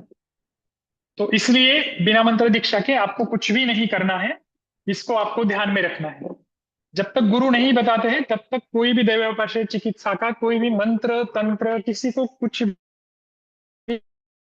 शिक्षण को नहीं बताना है। ठीक है, आगे के मंत्र नहीं पढ़ने हैं, इसमें हम ज्यादा नहीं जाएंगे। आप सभी को पता है कहाँ पढ़ना चाहिए, वो देखियो। गौ, गुरु, जल, दीपक, सूर्य, चंद्र, ब्राह्मण, ये जहां वास करते हैं वहां होना चाहिए। इनडायरेक्टली रात्रि में अगर आपको मंत्र का पाठ करना है तो चंद्र के प्रकाश में करना है, दिन में करना है तो सूर्य के प्रकाश में, या फिर दिया लगाकर करना है। ऐसे बहुत सारी चीजें हैं। उपयुक्त स्थान में देखिए, बिल्व, तुलसी, अश्वत्थ, आमलकी, ये आपके पास में होने चाहिए। इनके वृक्ष होने चाहिए या फिर उनका मूल आपके पास होना चाहिए, तो ही आप मंत्र की साधना आप वहां पर कर सकते हो। मंत्र साधना करने के वक्त देखिए, नेक्स्ट स्लाइड, आपकी नासापुट कौन सा चालू है, चंद्र स्वर है या फिर सूर्य स्वर है, वो आपको देखना चाहिए। चंद्र स्वर में अगर आप मंत्र का पाठ करते हो तो वो शांति प्रदायक होता है, सात्विक, शीतल होता है। आध्यात्मिक ऊर्जा, मैत्री, योगाभ्यास, यज्ञ, पूजा, इनके लिए वाम नासिका आपका चालू हो जाना चाहिए। दक्षिण नासिका जब आपकी चालू हो तब मंत्र जो होते हैं वो प्रखर होते हैं, तप्त होते हैं, उग्र स्वरूप में काम करते हैं। तांत्रिक कर्मों में या फिर संगीत साधना में, शास्त्र अभ्यास में इन मंत्रों का प्रयोग अगर आपको करना है तो आपकी दक्षिण नासिका चालू हो जानी चाहिए। अगर दोनों नासिकाएं चालू हो तो सबसे उत्तम। Next slide. मंत्र साधना में कौन सी दिशा का चयन करना चाहिए, सिंपली जो आपके स्लाइड में लिखा है वो सब आप पढ़ ही लीजिए, लेकिन एक सिंपल बात बताऊंगा। दक्षिण दिशा की ओर बैठकर, दक्षिण दिशा की तरफ मुंह करके कोई भी मंत्र की साधना, कोई भी साधना नहीं करनी चाहिए। ये सामान्य नियम है। वो छोड़ के बाकी सारी चीजों में आप साधना कर सकते हो। मंत्र साधना या फिर मंत्र सिद्धि या फिर दैवोपाश्रय चिकित्सा के कुछ अंग आप कर सकते हो। Next slide. मंत्र की सिद्धि अगर करनी है तो वो कैसे करनी चाहिए। 10 प्रकार के संस्कार मंत्रों के ऊपर होते हैं। जनन, जीवन, दीपन, बोधन, ताड़न, और अभिषेक, विमलीकरण, तर्पण, गोपन और आप्यायन। गुरु का आदेश हो तो ही ये करने चाहिए। मंत्र का जनन करना मतलब मंत्र की उत्पत्ति करना, त्रिकोण की संरचना करके उसके अंदर मंत्र को लिखा जाता है। मंत्र में जीवन मतलब प्राण की संरचना करना, प्राण भरना उसमें, तो उसमें स्वाहा और वशट, तीन शब्दों का संपुट लगाया जाता है। अभी संपुट लगाना मतलब मंत्र के पहले और एंड में कुछ शब्दों का प्रयोग किया जाता है। जैसे कि ओम नमः शिवाय, ये जो मंत्र है तो उसके पहले स्वधा ओम नमः शिवाय वशट, तो मैंने क्या किया, स्वधा और वशट इनका संपुट ओम नमः शिवाय मंत्र को लगाया, तो वो मंत्र जो है वो संपुटित हो जाता है। उसकी ऊर्जा जो है वो उसके अंदर ही रहती है। तो ऐसे उसके अंदर जीवन मतलब उसके अंदर प्राण का संचार किया जाता है। जब दीपन किया जाता है मंत्र का तो हंस, इस मंत्र का संपुट लगाया जाता है। बोधन करना हो तो हुम इस शब्द का संपुट किया जाता है। ताड़न के लिए फट शब्द का। अभिषेक करने के लिए भी विधि दिया है, ओम हम सम, इन मंत्र का पाठ करके अश्वत्थ पत्र से उसके ऊपर जलाभिषेक किया जाता है। विमलीकरण करने के लिए उसके अगर अंतर्गत कुछ अगर मल अगर हो मंत्र के ऊपर तो उसका विमलीकरण करने के लिए, मंत्र को शुद्ध करने के लिए कुछ मंत्र का पाठ किया जाता है। तर्पण में भी वैसे ही करते हैं। तर्पण में गोदुग्ध, गोघृत इनका अभिषेक उसके ऊपर किया जाता है। गोपन करने के लिए ह्रीं शब्द का संपुट करते हैं, और आप्यायन करने के लिए रोम शब्द का संपुट किया जाता है। उसके साथ जप की संख्या भी दी है, कितनी संख्या में करना है। ये सब कुछ संख्याओं को छोड़ दो। अगर गुरु से मंत्र अगर प्राप्त हो तो वो स्वयं सिद्ध मंत्र होता है, उनमें आपको मंत्र का संस्कार करने की जरूरत नहीं पड़ती है। और जब तक गुरु का आदेश ना हो तब तक मंत्र के ऊपर कोई भी संस्कार नहीं करना चाहिए। Next slide. अभी मेन जो हमारा पार्ट है चिकित्सा कर्म में, हमें कौन से व्याधियों के लिए कौन से मंत्र चिकित्सा का उपयोग करना चाहिए, वो पार्ट अभी आपके सामने है। देखो, ज्वर से ग्रसित अगर व्यक्ति हो, उसमें अगर आपको दैव हेतु देखने को मिलते हैं, और वो अगर आपको पेशेंट ठीक करना है, आपके गुरु का आदेश है, तब जात वेद से, अथर्व वेद में जो भी मैंने रेड यहाँ पर किया हुआ है, वो सारे रेड मार्किंग जो है आपको चाहिए तो इसका स्क्रीनशॉट निकाल लो, आपको काम आएगा। रेड मार्क जो करके रखा है वो सारे मंत्र आपको अथर्ववेद और ऋग्वेद में प्राप्त होंगे। तो ज्वर के लिए जात वेदस नाम का एक मंत्र है, उसका 1000 बार पाठ अगर करते हो तो ज्वर ठीक हो जाता है। मृत्युंजय मंत्र, शतचंडी, सहस्त्र चंडी का याद, ये आपको करना चाहिए। शतचंडी और सहस्त्र चंडी जो है, दुर्गा सप्तशती अगर आपको पता होगी तो उसका शतचंडी मतलब 100 बार पाठ करना, सहस्त्र चंडी मतलब 1000 बार पाठ करना और उनका यज्ञ में आहुति देना, ये अगर आप करते हो तो ज्वर में आपको अच्छे रिजल्ट देखने को मिलते हैं। स्पेसिफिकली इसका विधान जब हम पेशेंट को करने के लिए बोलते हैं, ये मैंने पेशेंट में यूज किया है। HIV पॉजिटिव पेशेंट जब आते हैं या फिर कॉक्स पॉजिटिव पेशेंट जब आते हैं, उनका सारा ट्रीटमेंट हो जाता है। ट्रीटमेंट होने के बाद भी पेशेंट हमारे पास बोलते हैं कि अभी भी इवनिंग राइजिंग टेम्परेचर मुझे है ही, अभी भी मुझे लगता है कि शाम के वक्त मुझे बुखार जैसा लग रहा है। तो सिंपली पेशेंट को आप शतचंडी याद करने को अगर बोलते हो, या फिर पेशेंट को आप बोलते हो कि दुर्गा सप्तशती का पाठ करो, और पाठ करने के बाद संकल्प करके अगर आप पाठ करते हो, तो जैसे ही वो शतचंडी का पाठ शुरू करता है संकल्प करके, पहले ही 1-2 पारायण में पेशेंट का ज्वर जो है वो ठीक होने लगता है। ये प्रैक्टिकली हमने देखा हुआ है। उसके ही साथ शीतपूर्वक ज्वर अगर पेशेंट को रहता है तो भगवान विष्णु का जलाभिषेक करना है, या फिर विष्णु सहस्त्र नाम का पाठ। ये आप सभी को पता है, चरक संहिता में इसका वर्णन भी है। अजीर्ण में जनरली हमें मंत्र चिकित्सा की तरफ जाने की जरूरत नहीं पड़ती है, लेकिन अगर आपको करना ही है, कोई पेशेंट होते हैं ऐसे जीर्ण अजीर्ण के पेशेंट, मतलब ग्रहणी के पेशेंट में अगर आप देखोगे तो उस में आपको श्री सुक्त का पाठ बहुत अच्छा से आपको रिजल्ट मिलते हैं। उसके श्री सुक्त आपको इजीली मिल जाएगा। पेशेंट को सिर्फ सुनने के लिए भी अगर आप बोलते हो तो भी आपको श्री सुक्त से रिजल्ट मिलते हैं। उदर जैसा व्याधि आपने देखा हुआ, उसमें उदर में दिया हुआ है हेतु में गुरु का अपमान करना, गुरु तुल्य व्यक्तियों का अपमान करना, ये उसमें हेतु है। इसमें चांद्रायण व्रत नाम का एक व्रत होता है। ये व्रत अत्यंत कठिन होता है। इसका वर्णन आपको हरिवंश पुराण में भी मिलेगा, शिव पुराण में मिलेगा, विष्णु पुराण में मिलेगा। अगर आप यूट्यूब पे भी जाओगे तो आपको चांद्रायण व्रत के बारे में बहुत सारी इंफॉर्मेशन मिल जाएगी। चांद्रायण व्रत में आप अगर वो व्रत देखोगे तो आपको हम जो पादांशिक क्रम हमने जो देखा है चरक में, कि धीरे धीरे अग्नि को प्रदीप्त करने के लिए हम पेया विलेपी इनका हम करते हैं, 1/4 भाग, 1/6 भाग, ये जो हम करते हैं, ये करने का जो विधि है वैसा ही विधि चांद्रायण व्रत में है। आज 1 निवाला खाना है, कल 2 निवाले खाने हैं, और पूरे दिन उसी के ऊपर रहना है। ऐसा चांद्रायण व्रत होता है। उसको करने से उदर व्याधि में अच्छे रिजल्ट मिलते हैं। अभी आप इसमें थोड़ा सा आयुर्वेदा का टच देखें, कौन सी चीजें पेशेंट को खाने को देनी है, कौन सी चीजें पेशेंट को पीने को देनी है, इसका थोड़ा सा ध्यान रखिए। मैं जो यूज करता हूं उसमें हम क्या करते हैं, तक्र या फिर गोदुग्ध, इनके साथ चावल जो होते हैं षष्टिकशाली, उनको चावल को भून कर उनका 2 चम्मच, 3 चम्मच, 4 चम्मच, 5 चम्मच, ऐसा धीरे धीरे धीरे उसको बढ़ाकर, इस पद्धति से हम चांद्रायण व्रत पेशेंट को करने को बोलते हैं। उसके साथ कुछ विधियां भी है, वो आपको यूट्यूब पर मिल जाएगी, ग्रंथों में भी मिल जाएगी, तो उसके रिजल्ट अच्छे देखने को मिलते हैं। उन्माद जैसे व्याधियों में सदसस्पति नाम का मंत्र है।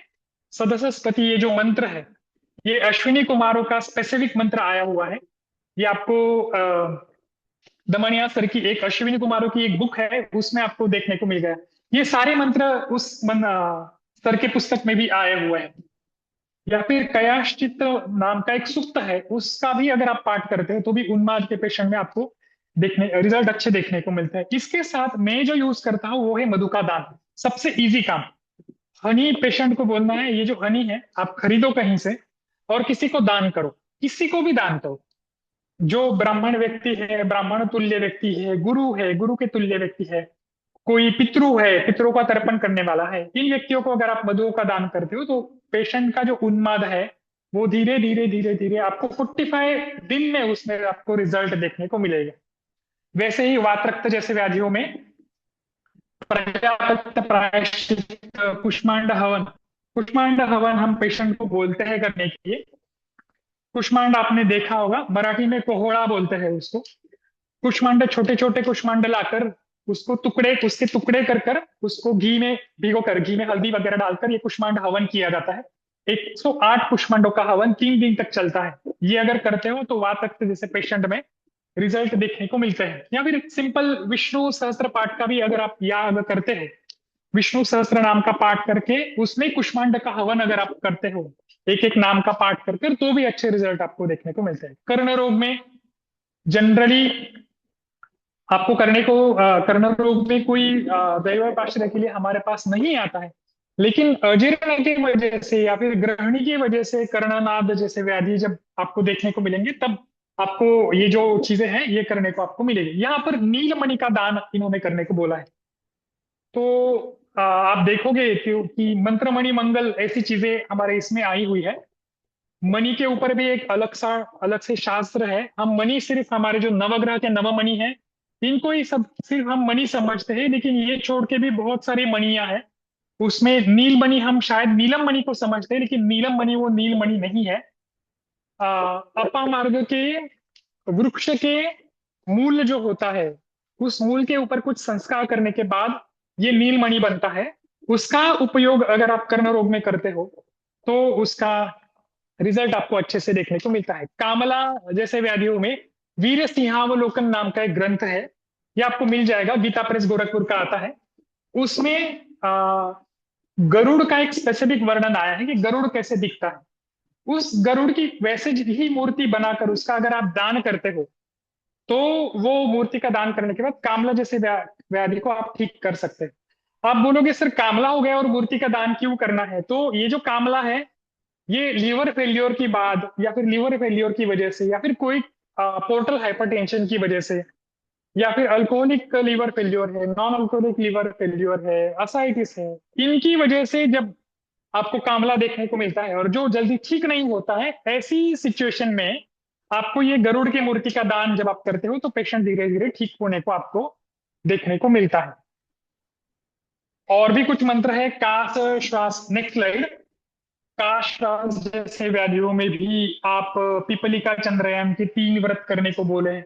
पुरुष सूक्त का पाठ करने को बोला है, इसका भी आप चाहिए तो स्क्रीनशॉट ले सकते हो। गलगंड व्याधियों में चांद्रायण व्रत या फिर पुरुष सूक्त का आप पाठ कर सकते हो।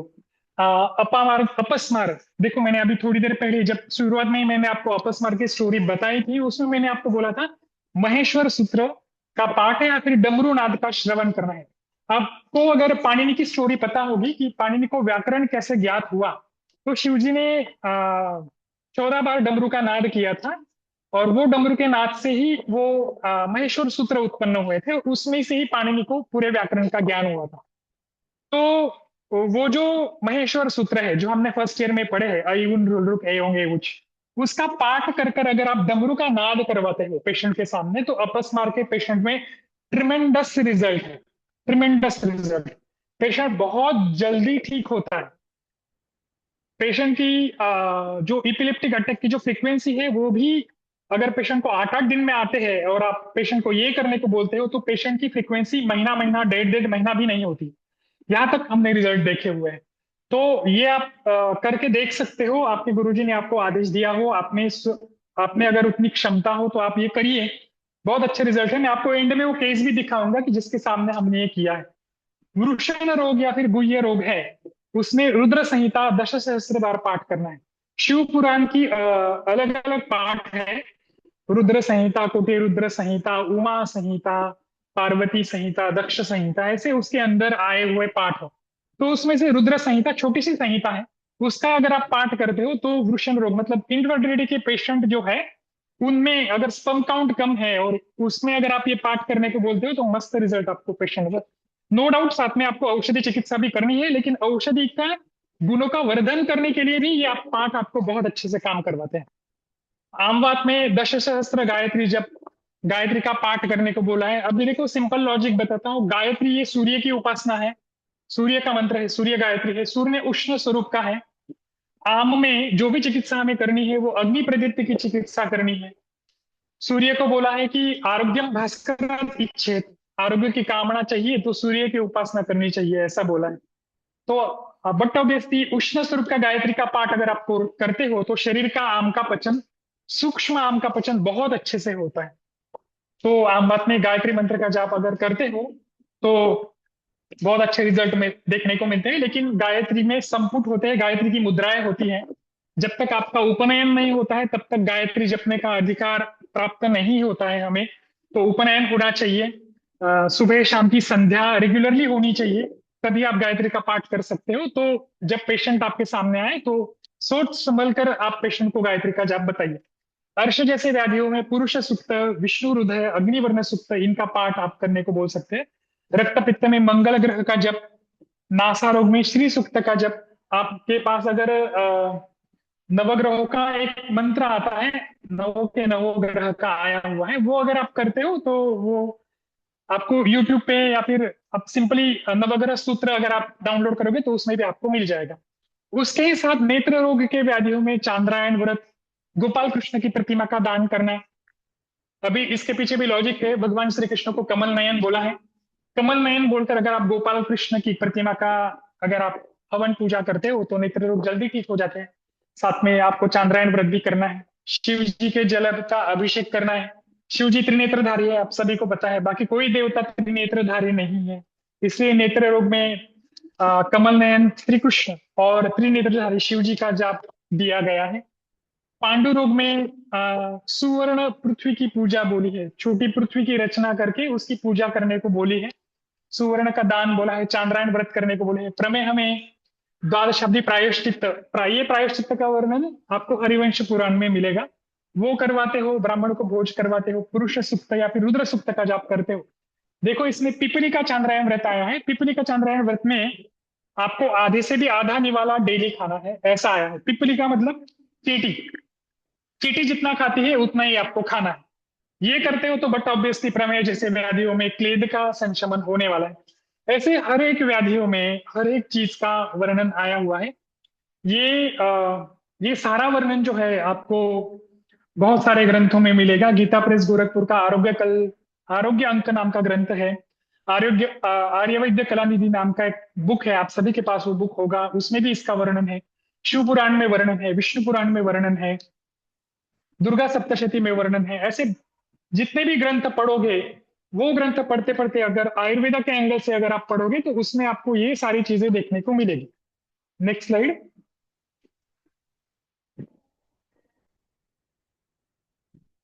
अभी देखो, आप बोलोगे कि सर आपने बार बार बोला है कि गुरु के आज्ञा के बिना नहीं करना है, जब तक गुरु आदेश नहीं देते हैं तब तक नहीं करना है। लेकिन चरक संहिता में कुछ सरप्राइजिंगली ऐसे कुछ रेफरेंसेस हमें देखने को मिलते हैं कि चरक हमें बताते हैं कि साक्षात देवता एक वैद्य के शरीर में प्रवेश करते हैं। सूत्र देखिए, चरक सूत्र पहले ही अध्याय का 3 नंबर का सूत्र है। ब्रह्म दक्षाश्वी रुद्रे ब्रह्म दक्षाश्वी देवेशे भरद्वाज पुनर्वसु हुताश वेश चरक। देखो वहां पर शब्द है हुताश वेश, मतलब सभी ये देवता जो है वो क्या करे, हुताश वेश मेरे शरीर में प्रवेश करे। और प्रवेश करने के बाद चरक प्रभृतिभ्यो नमो नमः, और उनको मेरा प्रणाम है। और उसके साथ वो रुके नहीं है। पतंजलि महाभाष्य चरक स्मृत संस्कृति काय वाक मनोदोषणा हर्त्री पते नमः।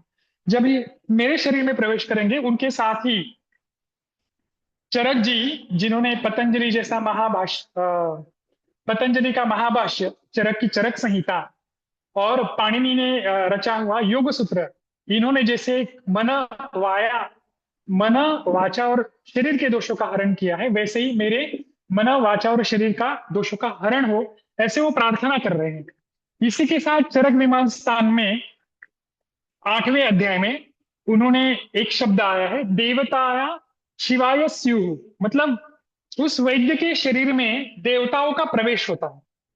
जब आप एक वैद्यत्व की तरह आपके शरीर में वैद्यत्व के गुण जब आपके आने लगते हैं, तब आपके शरीर में देवताएं क्या करती है, देवता शिवाय स्युः, देवताएं आपके शरीर में प्रवेश करती है। Next slide. तो आप बोलोगे कि सर शरीर में देवताओं का प्रवेश कैसे होगा, हमारे शरीर में कैसे देवताओं का प्रवेश होगा? उसके लिए चरक जी बताते हैं, वैद्य में कुछ गुण होने चाहिए तब ये देवताओं का प्रवेश हो सकता है। कौन से गुण होने चाहिए? श्रुते परवदत्तत्वम बहुशो दुष्ट कर्मता। आपको चिकित्सा चतुष्पाद अगर आपको पता होंगे तो उसमें ही वैद्य के ये गुण दिए हुए हैं। श्रुते परिवदत्ताम बहुशो दुष्ट कर्मताम दाक्षस शौचम एकिन्यो वैद्य गुण चतुष्टया, ऐसे गुण उन्होंने दिए हैं। ये गुण जब हमारे में आने लगते हैं तब वो देवताएं जो है वो हमारे शरीर में प्रवेश करती है। अभी इसमें हमारे शरीर में वो गुण कैसे आएंगे? श्रुते पर्यवदत्वा, श्रुते मतलब आपको ठीक से सुनना है, आपके गुरुजन आपको जो बताएंगे उनको आपको क्या करना है, सुनना है। सुनने के साथ आपको क्या करना है, पर्यवदत्व, पर्यवदत्वम की टीका में देखिए, विशुद्ध ज्ञानत्वम गुरु शास्त्र सेवादि नाम, गुरु और शास्त्र की सेवा आपको करनी है। अभी गुरु की सेवा करना या फिर शास्त्र की सेवा करना मतलब क्या? आपके गुरु आपके सामने आए और उनके रोज आपको चरण पानी से धोने हैं, पंचामृत से अभिषेक करना है, उनको रोज चरण छूने हैं, इसको गुरु सेवा बोला है क्या? बिल्कुल भी नहीं।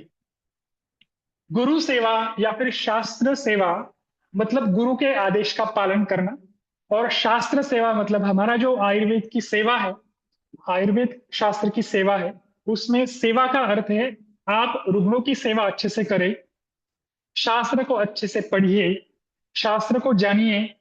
शास्त्र की सेवा का अर्थ संहिताओं को लाल कपड़े में बांधकर उनकी पूजा करना या फिर भगवान के मंदिर में उनको रखना, मतलब शास्त्र की सेवा नहीं है। शास्त्र को कैसे पढ़ना चाहिए ये भी चरक संहिता में दिया हुआ है। तो इस पद्धति से तंत्र युक्ति का उपयोग करके शास्त्र को जानकर अगर आप करते हो, शास्त्र को जानते हो, शास्त्र की सेवा करते हो, तब आपको पता चलेगा कि ये देवताएं आपके शरीर में प्रवेश करते हैं। शौचत्व होना चाहिए, पवित्र भाव आपके मन में चाहिए, रुग्ण के प्रति पवित्र भाव, आ, आपके आजू बाजू में रहने वाले व्यक्तियों के प्रति पवित्र भाव होने चाहिए। तब क्या होता है, जितहस्तत्वात् वैद्यो अपरे गुना वैद्य भवति, तब आपके हाथों में गुण आने लगता है। मराठी में आप बोलते हो ना कि, मराठी में हम सभी लोग बोलते हैं कि त्या डॉक्टरच्या हातामध्ये गुण आहे, मतलब उस वैद्य के हाथ में गुण है कि वो वैद्य अगर मिट्टी भी दे दे तो भी उससे वो ठीक हो जाता है। तो ये जब गुण आपके आ जाते हैं, गुरु सेवा, शास्त्र सेवा, विशुद्ध ज्ञान, शौचत्व, बुद्धि शुद्धता, आत्म शुद्धता, इंद्रिय शुद्धता, इसके बाद आपके हाथ में जब जितहस्तत्व आता है तब ये देवताएं आपके शरीर में प्रवेश करती हैं। तब तक आपके शरीर में वो प्रवेश नहीं करती। और जब ये आपके शरीर में प्रवेश करती है, नेक्स्ट स्लाइड, तब प्रवेश करने के लिए कौन से देवता आपके आजू बाजू में आते हैं? क्लिक करते रहिए, एक एक देवता है आपको दिखेगी स्लाइड में। कौन से देवता आएंगे? ब्रह्मा, दक्ष, अश्विनी कुमार, इंद्र, भू, चंद्र, अर्क, अनिल, अनल, साथ में हमारे जितने भी ऋषि है वो सब कुछ, ऋषयः सह औषधि ग्राम, सारी औषधियों के गुण, साथ में रसायनम इव ऋषिनाम, हमारे जितने भी ऋषि मुनियों ने रसायनों का सेवन किया है वो सारे ऋषि, देवानाम अमृतम यथा, जितने सारे देवता है वो सभी सुदेव उत्तम नागाना, सारे जो नाग उच्च कोटि के जो नाम है, नाग है, तक्षक, काकोटक, वासुकी, शेष, ये सारे जो देवताएं हैं वो सारे के सारे देवताएं आपके शरीर में प्रवेश करते हैं। और ये प्रवेश करके विशुद्ध शरीर में एक वैद्यत्व का भाव उत्पन्न होने लगता है। Next slide. तो जब ये आपके शरीर में प्रवेश करते हैं तो जब भी आप कोई मंत्र या फिर किसी भी औषधि के पास भी अगर आप जाते हो, किसी भी औषधि के, नेक्स्ट करिए, तब आपको उस औषधि की या फिर उस ग्रंथ की उस पर्टिकुलर किसी दिव्य वैद्य की आपको एक अनुभूति होने लगती है, आपके शरीर में एक स्पंदन ऊर्जा देखने को मिलती है। वो स्पंदन आपके हाथों में आपको बहुत बार फील होता है। आप जब किसी भी मंदिर में जब आप जाते हो, जब आपके रोंगटे खड़े होने लगते हैं, जब आप बोलते हो ना कि मुझे गूज बम्स आने लगे हैं, तब आपको समझ में आना चाहिए कि यहाँ की ऊर्जा, इस व्यक्ति की ऊर्जा, इस गुरु की ऊर्जा, इस आयुर्वेद के वैद्य की ऊर्जा, इस ग्रंथ की ऊर्जा, इस देवता की ऊर्जा, इस मंत्र की ऊर्जा कुछ असीम ऊर्जा है जो मेरा शरीर अभी फील कर पा रहा है। ऐसे ही कुछ मंत्र हमारे संहिताओं में आए हुए हैं, जैसे सुश्रुत संहिता में आतुर रक्षा स्तोत्र आया हुआ है। ये मैं बहुत वाइल्डली यूज करता हूँ, हर एक पेशेंट को ये मंत्र में पढ़ने को बोलता हूँ। सुश्रुत संहिता में आया हुआ है। नेक्स्ट, सुश्रुत सूत्र 5/20 में ये सूत्र आया हुआ है। ये सूत्र की प्रिंट आउट निकाल कर आप डायरेक्टली पेशेंट को दे सकते हो। ये पेशेंट सुनता है, ये सुनने को भी बोल सकते हो, पढ़ने को भी बोल सकते हो। संकल्प लेकर अगर कोई इसको पढ़ता है तो इसके रिजल्ट बहुत अच्छे हैं। पेशेंट अगर नहीं पढ़ता है तो पेशेंट के रिलेटिव को बोल सकते हो कि उसके नाम से आप पढ़िए। कोई भी व्याधि हो वो बहुत जल्दी ठीक होता है। अभी कुछ केसेस हैं, वो केसेस मैं आपको बताना चाहूंगा। केसेस को मैंने नाम देके रखे हैं। Next slide. हमारे पास टाइम थोड़ा कम है, मैं आपको केसेस, एक दो केसेस बताता हूँ, फिर हम हमारा लेक्चर खत्म करेंगे। देखिए, ये एक पेशेंट थी, patient by profession B computer engineering, female patient थी। 48 एज की ये पेशेंट थी हमारे पास। उनको उठाकर जब लाए तो पेशेंट, हिस्ट्री पूरी बताता हूँ मैं। पेशेंट खाने के लिए जा रही थी, हमारे कैंपस में ही रहने वाली ये पेशेंट थी। खाने के लिए जाते जाते पेशेंट, एक हमारे कैंपस में एक पीपल का वृक्ष है, उस पीपल के वृक्ष के नीचे से, दोपहर का 12 बजे का टाइम था, बुद्ध पूर्णिमा का दिन था। हमारे ग्रंथों में दिया हुआ है पूनम और अमावस के दिन उन्माद और अपस्मार के पेशेंट आपको ज्यादा देखने को मिलते हैं, चरक संहिता में दिया हुआ है। ये पेशेंट उस पीपल के वृक्ष के नीचे से जा रही थी और जाते जाते वो सडन कोलैप्स हुई। कोलैप्स होकर जब उसको हमारे ओपीडी में लाया गया तो वो एक अजीब सी साउंड में वो रो रही थी। वहां पर एक ऑडियो है, अगर आप वो ऑडियो प्ले करोगे तो वो साउंड भी आपको सुनाई देगा।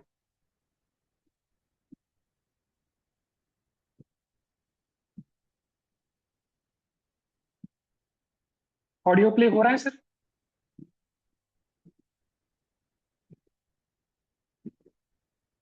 Yes, audio is playing. मुझे सुनाई दे रहा है. I think participant is not able to. Let me share it again. Okay, just a minute. Okay, तब तक मैं केस बताता हूँ, नहीं, ऑडियो सुन। हाँ, now, नहीं.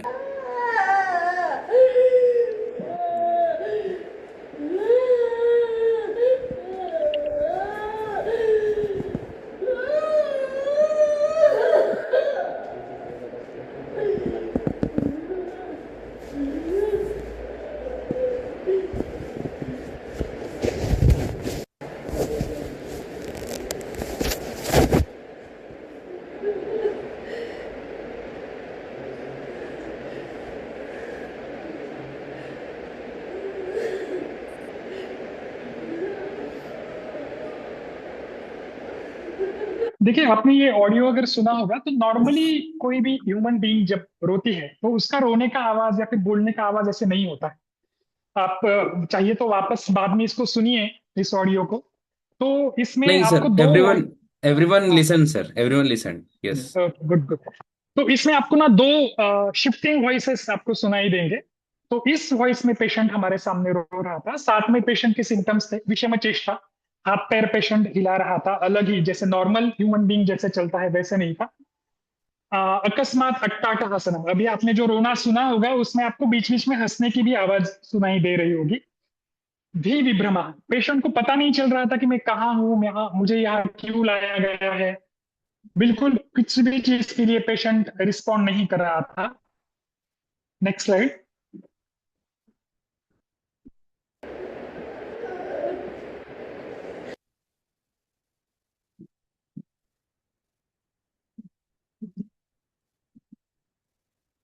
नेक्स्ट।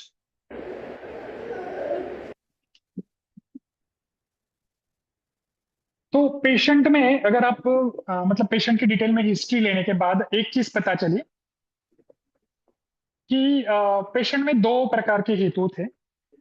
पेशेंट के जो हस्बैंड थे, वो हस्बैंड पिछले 2 साल से फॉरेन में रहने के लिए गए थे। उनकी इच्छा थी कि उनके हस्बैंड ने उनके साथ रहना चाहिए। साथ में पेशेंट के जो 2 बच्चे थे, उसमें से एक जो बच्चा था, बेटा उनका, उसका एजुकेशन चालू था और उसका एजुकेशन मतलब उसका प्रॉपर नहीं हो रहा था। तो वो बार बार उसकी मम्मी को कोसता था कि तुम्हारी वजह से मेरा एजुकेशन प्रॉपर नहीं हो रहा है, मेरे पापा यहाँ होते तो वो सब कुछ करवा देते। तो वो एक भाव उनके मन में था कि मेरे बेटे का मैं एजुकेशन नहीं करवा पा रही हूँ। साथ में दूसरी चीज थी कि मेरे अगर हस्बैंड यहाँ होते तो कुछ अच्छा हो जाता।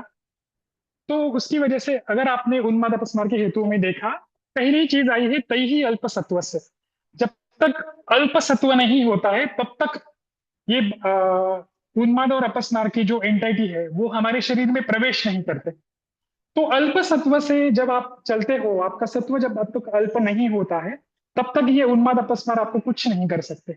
जब अल्प सत्व हो जाता है और ये सारी चीजें एक साथ जुड़ जाती है, जैसे इस फीमेल पेशेंट के साथ हुआ कि अल्प सत्व हुआ, साथ में उनका कॉलेज में, उनके कॉलेज के जो प्रिंसिपल थे उनके साथ कुछ झगड़ा भी हुआ था। सुबह झगड़ा हुआ, पहले ये दो चीजें होके गई थी। और उस दिन बुद्ध पूर्णिमा भी थी। पीपल के वृक्ष के ऊपर आप सभी को पता है गंधर्व रहते हैं।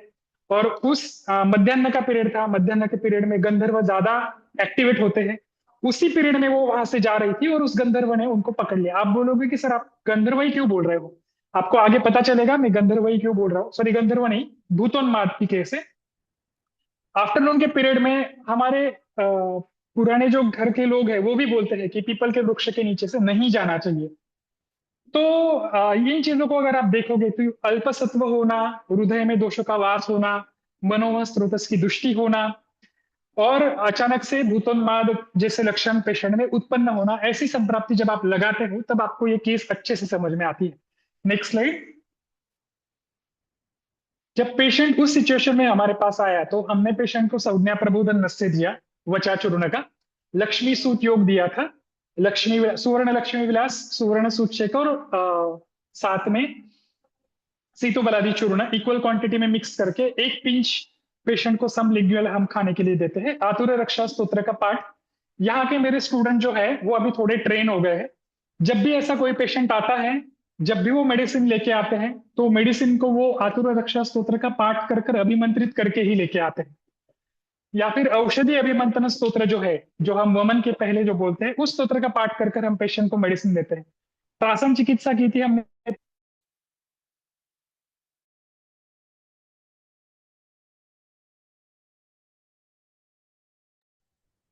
आई थिंक सर डिस्कनेक्ट हो गए हैं। Just I think is going to connect, just let wait for 1 minute. But whatever we are saying is truly amazing, truly what we can say, explain नहीं कर सकते, ऐसी कुछ भावना है इसमें। थोड़ा सा वेट करते हैं, वो ज्वाइन होंगे, इज गोइंग टू ज्वाइन और लेक्चर को कंटिन्यू करते हैं। नेक्स्ट 2 केसेस है, बहुत बढ़िया केसेस है, बहुत ही एक्सलेंट और अलग तरीके के cases. Let's wait for sir.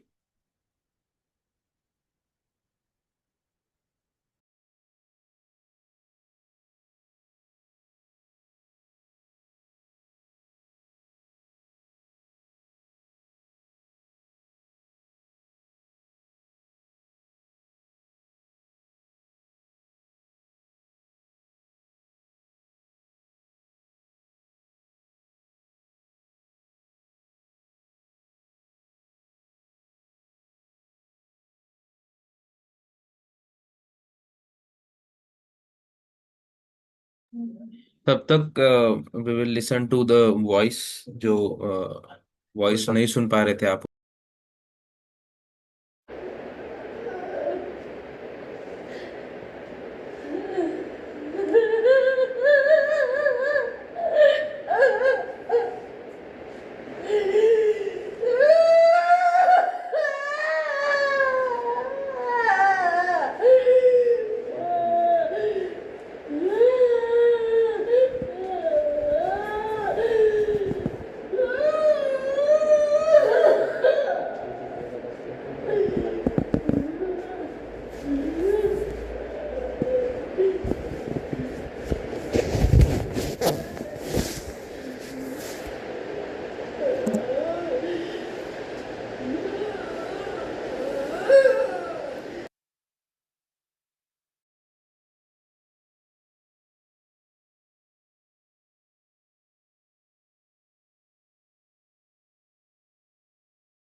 इसमें यही कहना चाहूंगा कि Bhushan sir was the student of Gurukul since Gurukul number 3।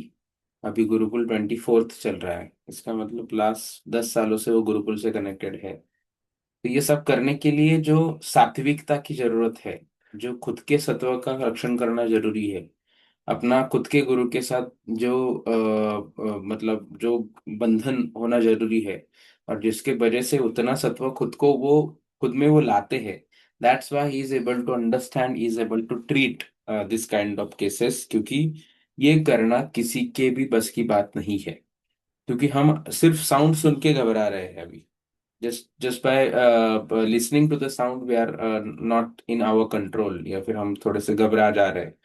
लेकिन उन्होंने ये सारी केसेस देखी है और वो खुद उस पर चिकित्सा कर उन्होंने कर दिखाई है सक्सेसफुली। सो मुझे लगता है कि इसके पीछे जो सर ने बताया कि शास्त्र सेवा और गुरु सेवा, ये दो चीजों का ये फल होता है, ये दो चीजों का वो फलश्रुति होती है, जिसकी वजह से ये सारी चीजें हो पा रही है उनके हाथ से। और उन्होंने जैसे कहा कि गुरु को जब तक आदेश नहीं होता तब तक इसमें से कोई भी चिकित्सा आपको ट्राई नहीं करनी है, या फिर इसके बारे में ज्यादा मतलब विचार नहीं करना है, जब तक आप उतने एबल नहीं हो जाते गुरु सेवा के थ्रू, शास्त्र सेवा के थ्रू, खुद के सत्व के लेवल के थ्रू, तब तक आपको ये चिकित्सा करने का अधिकार नहीं होता है। औषधि चिकित्सा आप जरूर कर सकते हो, लेकिन इसमें जिसका अधिकार है उसी ने उसी की चिकित्सा करनी चाहिए। क्योंकि जैसे चरक जी खुद भी बोलते हैं कि गुल्म मिला मेरा अधिकार नहीं है, वो धन्वंतरि नाम अधिकार रहा। तो वो खुद अपने अगर लिमिटेशन मानते हैं, तो हम तो उनके हम तो बहुत छोटे विद्यार्थी है आयुर्वेद के। तो इसलिए हमने तो ये चीज बहुत अच्छी तरीके से जानना जरूरी है। ओके। तो केस अभी अगली भी केसेस बहुत अच्छी है, तो आई थिंक थोड़ा सा वेट करना। उनके यहाँ पे कुछ टेक्निकल इशू आया है, दैट्स वाई उनको कुछ थोड़ा सा इशू हो चुका है। यस, उन्होंने मेल भी किया है मुझे कि वो दूसरे मोबाइल से ज्वाइन हो रहे हैं, प्लीज वेट ऐसे करके। So let's wait for sir, so that we can listen to the next two cases.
Yes, Bhushan sir is here.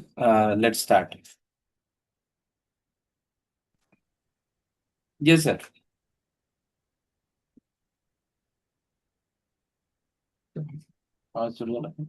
आवाज आ रही? Yes, now you're audible, sir. Let's start the video, sir. 1 minute है, 1 minute. Yes, yes, okay.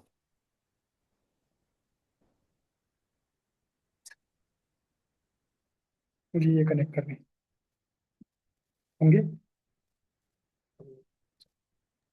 Yes, now you're visible and audible.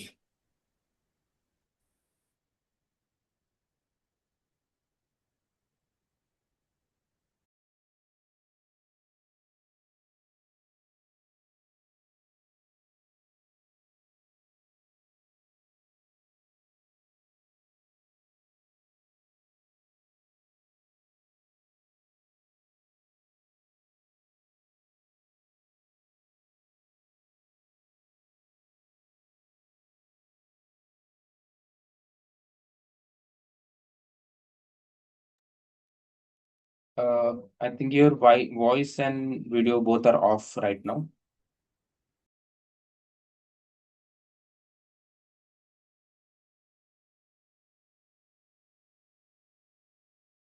Oh, OnePlus है. Yes, now you are connected, sir.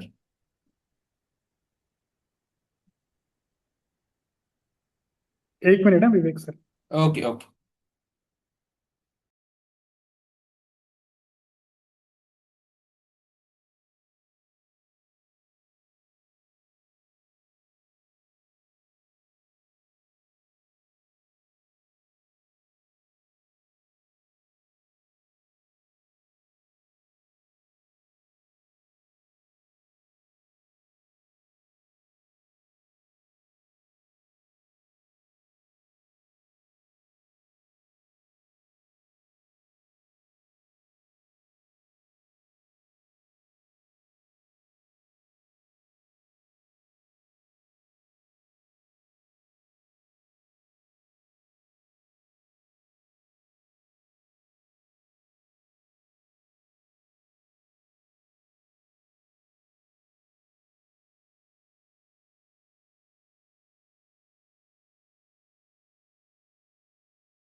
हाँ?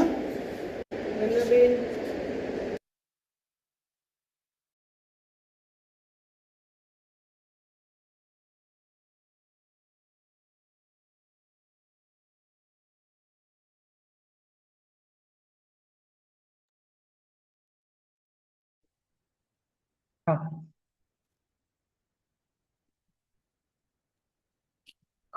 आवाज Yes, आ रही? yes, yes. Let's okay. start.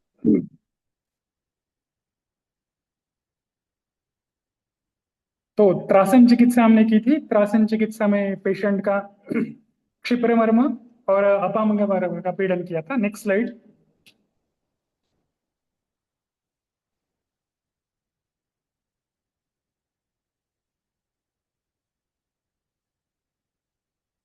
इसके साथ कुछ medicine भी दिए थे.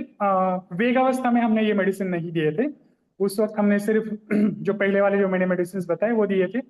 फिर पेशेंट जब ठीक हो गया, ठीक होने के बाद शमन औषधि के रूप में हमने उन्मादक केसरी, महाकल्याण गुरुता, सारस्वतरिष्ठ, पालसी न्यूरॉन और सरसप का प्रज्वलन.